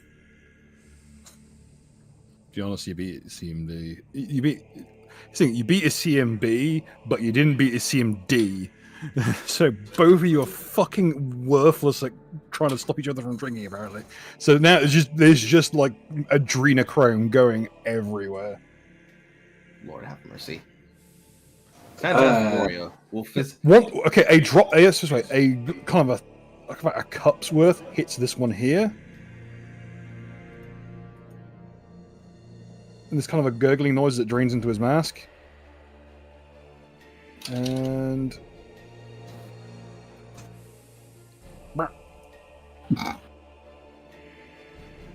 Did it just? Is it still a baby with all the accoutrements of? No, it's like a very young kobold. So it has none of the baggage that any of the others have. No twisted intestines. It does have the twisted intestines, but it seems to be far less. It seems to be looser. Bill, Yeah. I have a very weird and specific question. Yes. What happens if you were to force feed this to a Notman? Well, roll me a knowledge check regarding how the Knotsmen actually work. All right. You only heard about them in passing, though. We'll see if you've got any learning on the matter. Geography. Oh, yes, you roll very well. Knotsmen, because they are Knotsmen specifically are not considered citizens until they've had at least one child to pass the curse on to. And they develop the technique of like wrenching out a piece of intestine and tying it into a knot was developed to keep their children in check. So they wouldn't run away, because if they run away, they can't be used to pass the curse on to. The curse being them selling their souls to some kind of horrible abomination to survive. Yeah.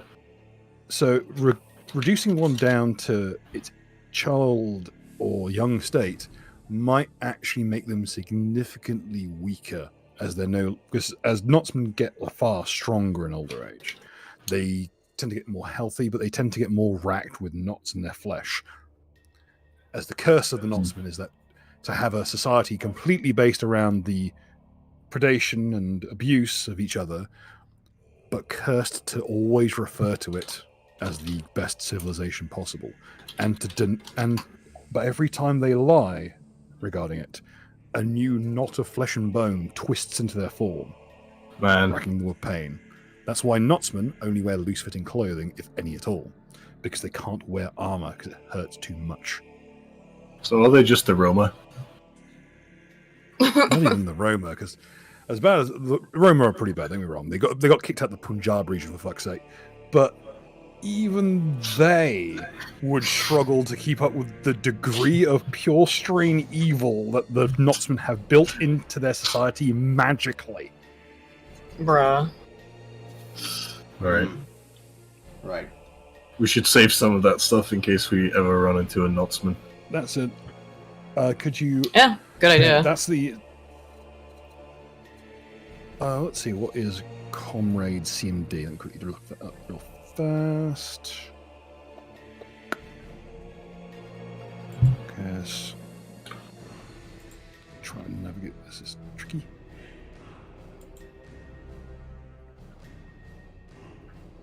CMD, I can never find it. 18. Okay, so you filled it up at 8. You got a pretty good swig of that stuff. You got a full mouthful of it. Comrade, your hunger for human flesh is sated for the time being. Heal to full, please. Hey! And note this down.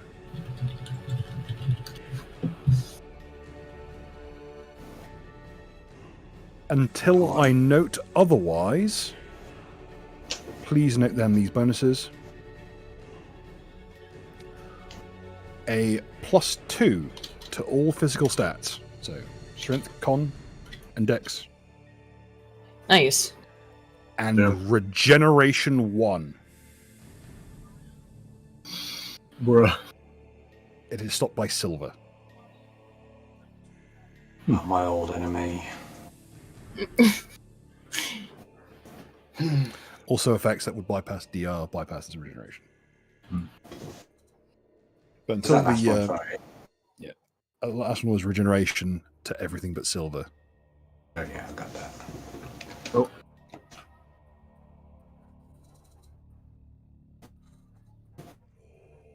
And give me a nudge next time you rest. Is that the same effect you're conferring onto me as well? Are you going to try and take a sip? First, he's going to take the container. Now he'll cast Scoop. He's going to take out a spare bottle that he's going to fully clean out with some residual water that was containing Evil Code Red. He will pour enough ration to fill the bottle. He'll then close it, and throw it to Comrade. Here.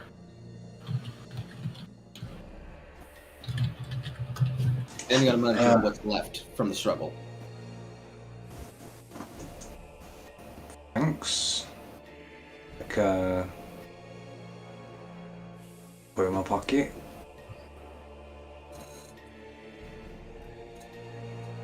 I was going to let you get a dropper of it, but you just wanted to go struggle and spill it everywhere. But like everyone around you, Comrade is visibly stronger looking. Like, all his wounds are burned shut. He is like physically strong, like visibly stronger and larger. He chose to not look fat for this moment. He has legitimately grown an inch in height. So, I You don't always mean to choose be. to change it. I don't mean to be impolite or anything, but we should perhaps stop gaggle fucking around and go meet with the boss.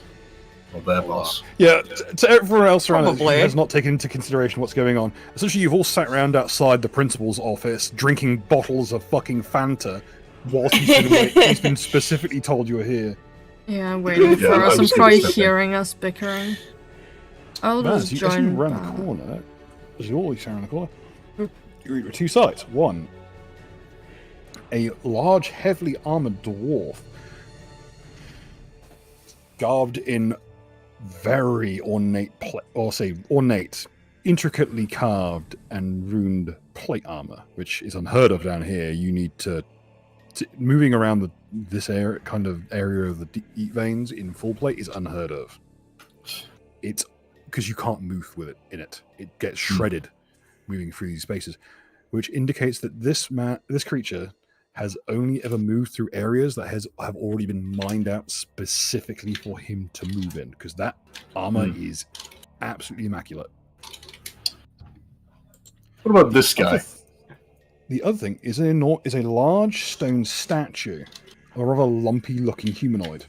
That is not a masterwork one. It looks like it's... It looks like Sam Hyde.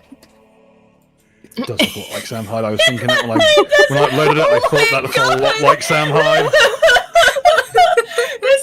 It's a paradigm shift. Steve, I'm coming to your house. I'm coming to kill you. This is an actual ancient statue, by the way. I know. What did the Greeks mean by this? So, I think it pertains to... Human physique? knowing the penchant That Sam of the Hyde is Durga peak human physique. to turn into statues or meld into stone, would I be able to try and figure out if that is actually a Durga? You may So roll geography for a physiognomy check. You go to his early section on Wikipedia and check if he is a Durga. What is his opinion on Yugoslavia? Well, he's not a Durgar. He's far too tall. He is He is apparently a human of some kind. Judging by the physique, though, could he even be an Azamar? But a more pressing concern is a rune that is burned into the surface of the stone. Could you roll me a planes check? This applies to everyone. It's a fairly prominent rune. Alright. I will not be listing it because I'm fairly certain the source book used actual runic bullshit. Gypsy curse. As in, unless it's Kia Solomon. I've already been burned on this once before. I'm not doing more hoodoo voodoo bullshit. Would religion also work? Yes. Alright. Oh, you know precisely what that is. That is a symbol of Faras. Faras is a... Well, how should I put this politely? It is in essence a spirit that you can make a pact with, at least in olden days. Nowadays, pact magic is almost unheard of. It's a niche concept of ancient magic. Is it for us is a particular spirit? For us is a find you the direct listing so I can quote it directly.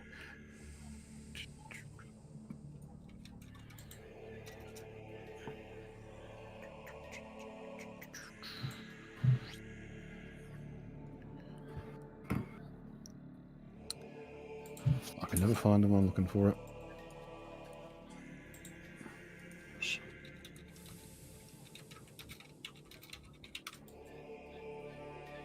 I think it's called Farosh in this version. The furry god? I hope not.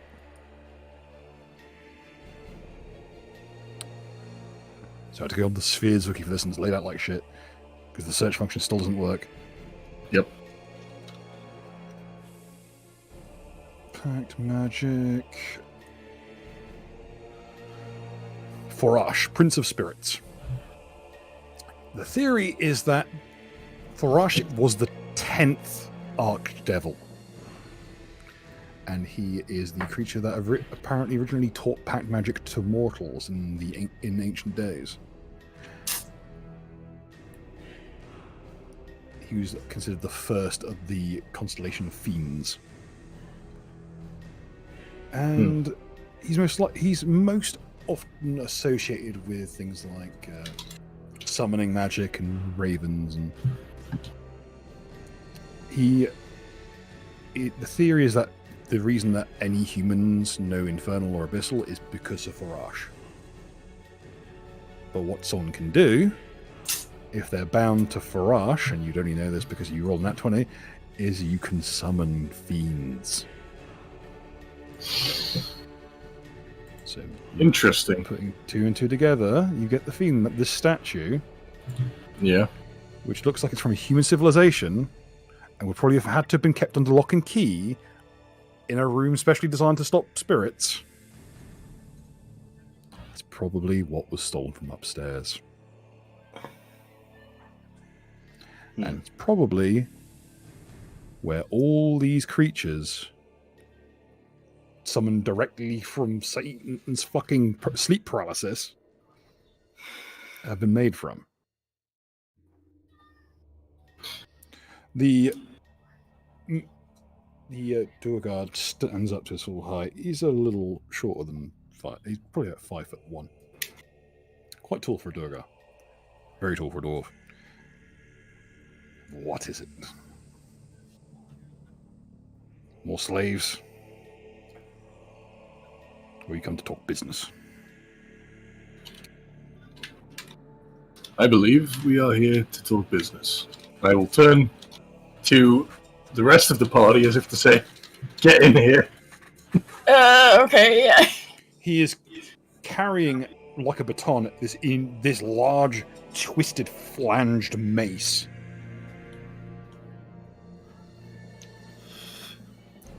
before my character goes in, he's going to go ahead and tongue what was on the dropper.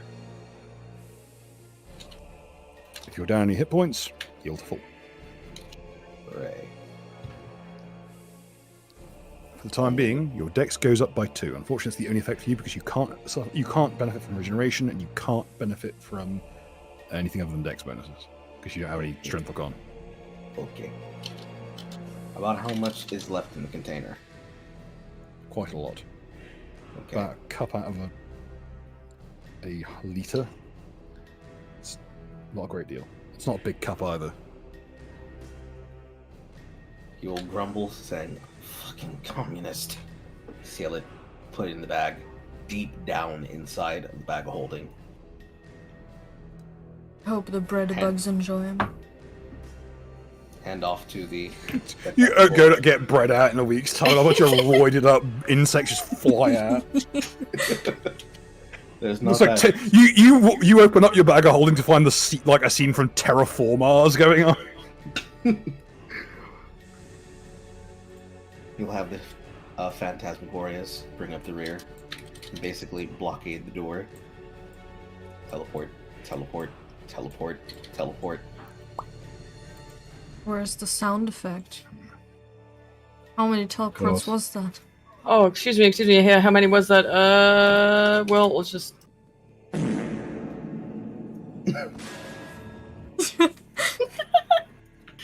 Here, They look. clicked on it. They picked on the sound effect that wasn't there.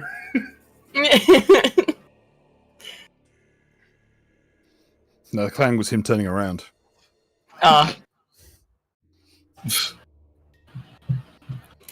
Well, What is it then? What do you want? Spit it out, I've got work to do. well, I came from my workers. It seems you have an abundance of them. So I guess we are here to talk business. Please, tell us about your toiling. Surface dwellers would never understand. She have no concept of what work really is. Least of all, ne'er-do-well, never born. I beg to differ. I'm older than the sense of decay itself. Yet you make us do all the work. Bow your head, for you stand before something older still. And he'll motion back at a grand gesture towards the statue. Statue's surviving. Bruh. When your kindred were first crawling into this place, this statue was already ancient. Bill. With the nat 20 on knowledge religion, would I know if this has anything or any bearing on Ihis?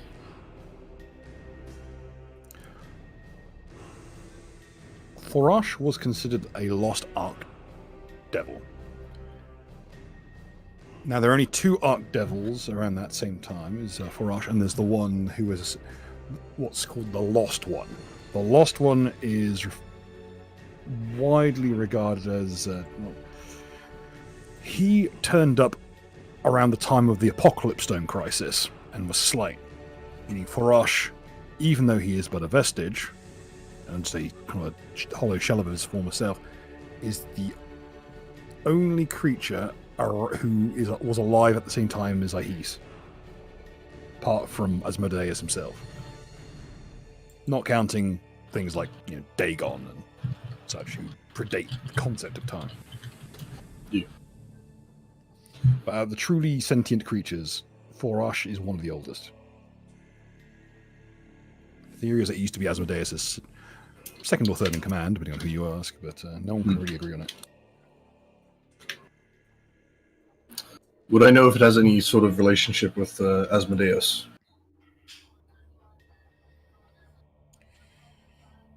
Asmodeus cast down Forosh around the same time as Ihis died.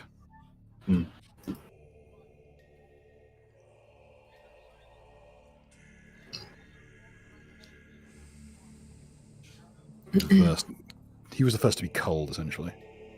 Right. So does that mean for us is still that he's just gone, or He's not dead, but a little bit of him survives. Just enough to... right? It's Not a just enough to fragment. just enough to make deals. And through Good making to know. deals, to bring a bit of himself into the world.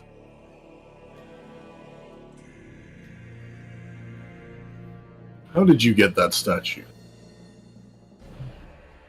Oh, for us. Not for us, but of one of his chosen. If he was there. And we took it from the surface dwellers.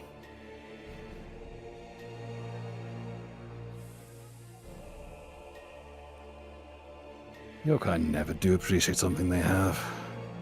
And he'll kind of run a armored fingertip across the, like there's a large dish at the foot of the statue. It's been like, you notice that the statue's built in, it's almost like it's grown into the stone.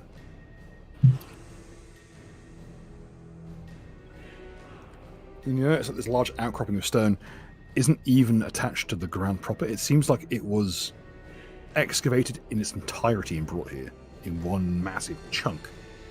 Far too large to fit through the doorway.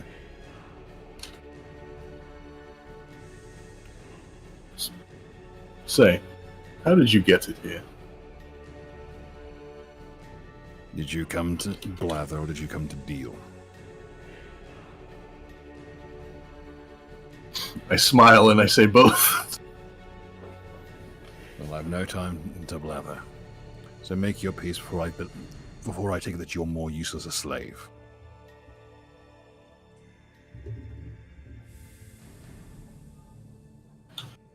We heard that the Durga are slowly making their advance towards the surface. Do not flatter yourselves. The surface has nothing to offer us. We knew that when our wastrel cousins, the dwarves, went there. The quest for the sun was a mistake.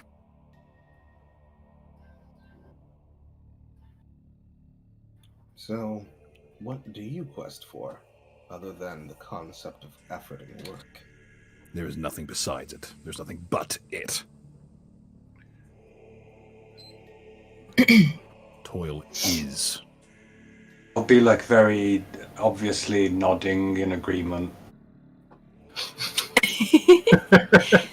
just the two comments like this motherfucker spitting.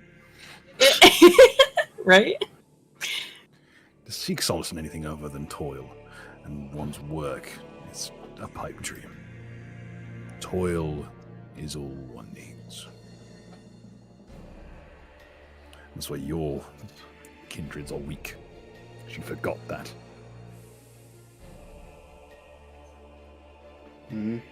Perhaps. I was taught after I was done working on the stone to admire its beauty before crafting another.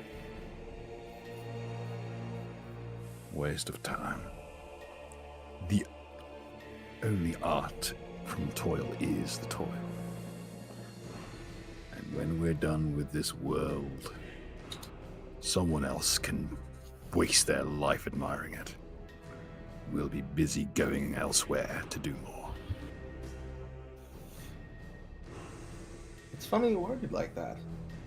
As long as you have no interest with the surface and we leave you be, even make deals, can you put on a contract, per se, that you would have no interest with the town that lie above you? He'll look to a small crystal that's embedded in his bracer. Other people than me have dealt to that, child.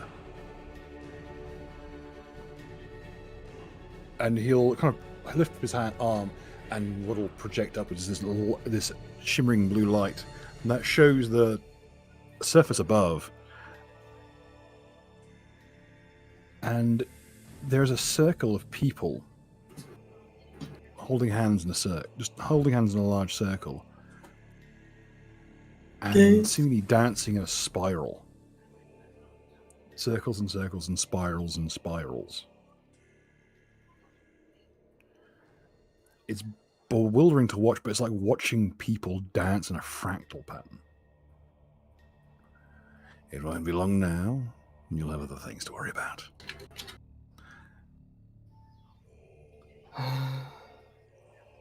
You know, one of the things that I've learned under my goddess with freedom is the idea that toil is meant for other things. And for you, wouldn't you say that your form of worship is your work? Worship is for lesser gods. Toil is all there is. Wouldn't you say that your toiling is like meditation? Meditation requires conscious thought. The height of existing is for deed and will to be spontaneously the same. We actually have a word for that. It's an intense form of focus. Humans call it a flow state. The rest of us would simply call it, well, the rhythm. See, I prefer the rhythm of living. I get to enjoy things. I've watched people, kingdoms, bloodlines, family trees, a hamlet become a civilization, become rotted to dust. I've stood still a very long time. Things like this isn't normal to me or them. I've gotten used to it. You tend to do that. But I gotta say, I'm not exactly one for the kind of work that we had to do to get here. And I would prefer us not go back empty-handed. Plus, I'm not exactly one for idle threats. What exactly do you intend to do with that? Pointing specifically at the spiral dancing. No work of mine, child. You have foes in other worlds to worry about, but not from me and mine. We don't even, to be perfectly honest with you, we don't even need your labor any longer. Your slaves are weak. Your folk are weak. With what I have here, I can conjure up 1,000 godless beasts and cram them into shapes that are more pleasing to me. And I can have them work the stone like it was butter. So I'd have to ask you then, why the kobolds? They're a stopgap, and soon they will become worthless as well. So, would you mind releasing them? Not all of them, of course. What would I have to gain from that? Well, not all of them, of course. Just a handful of the clutch. It'd be more useful as sacrifices than in the hands of useless beings such as yourselves. You know nothing of toil, nothing of the grandization of the gods through it. A shuffled eye look will cross through the room to Baz and then back to him. I don't know. You see a very wide grin on Baz's face from behind the visor. Baz has constant detect alignment, correct? Specifically detect evil, yes. This guy is a cleric. Oh! Okay. This guy's a cleric of Droskar. Good Master to know. of Dark Furnace. Might I know what the alignment thing of that is roughly? Droskar, I believe, is neutral evil. What the fuck? How the fuck is that neutral evil? It's the god of slavery. It's also the god. It's also the god of being a cheating bastard. Yeah. I don't know. I think being the god of slavery automatically makes you not neutral evil. They give reasons. They give reasons. Okay. Thank you. Hang on, it's like, wait a minute. Let me explain. Theoretically. pregnant pause in the GM It's space. fine. He's a shabo goer. I'm just There's a imagining- deep cut joke. I'm just imagining the real world implications. Like, bruh. listen. He might be a supremacist, but he has his reasons. He's Nah, got some fam, points. don't worry. He got the pass. Guys, listen, Oh. haven't you heard about his lore? It makes sense. Yeah, come on. Unironically, you know the reason given for why Droskar's neutral evil? Oh. Because he is so obsessed with work that it counts as selfishness. It's just Somehow. complete, like it's Yeah, He's just okay, a whatever. even in the face Some real of like bullshit. even in the face of like slavery, and because it includes things like espionage and binding daemons rather than demons, it is considered Sure. a work in the complete pursuit of greed. So it is considered neutral evil, not lawful evil, because Yeah, okay. he would happily violate laws and strictures to achieve more labor. So Which is actually how he ended up. I don't which is, buy it, which is man. how the Duergar got enslaved by him, because he fucking cheated the shit out of them. Oh, okay. Damn. Still, I don't buy it. Sounds convenient to me. No. I will look at the Durga. Say. Action and the will to action. I like that. I point at him and I say, Fiend. I'm going to use an ability that I've not used yet. Oh no. But now I finally have a chance to. I'm going to use Ascribe Sin. Okay. What does that do? I'm going to change his alignment to neutral good. Oh yeah, I forgot you could do that. What does this do? It shuts off his class features. Oh, fuck. Because he's a cleric. Yeah. And he's out of his dome.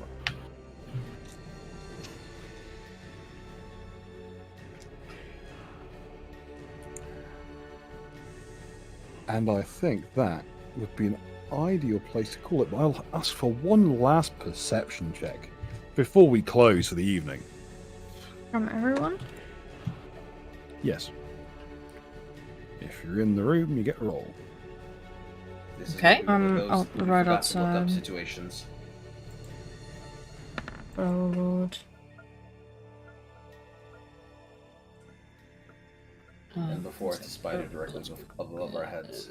Oh no, it's quite simple. It's it's DC 25. Don't worry. It's a very small facet, and the majority of you, quite a few, you can't notice it. Almon definitely sees this, and he gets an extra detail. But everyone who got 25 plus sees this. As you look as you catch a glimpse of something on the statue, it's odd. Its eyes are moving. Figured as much.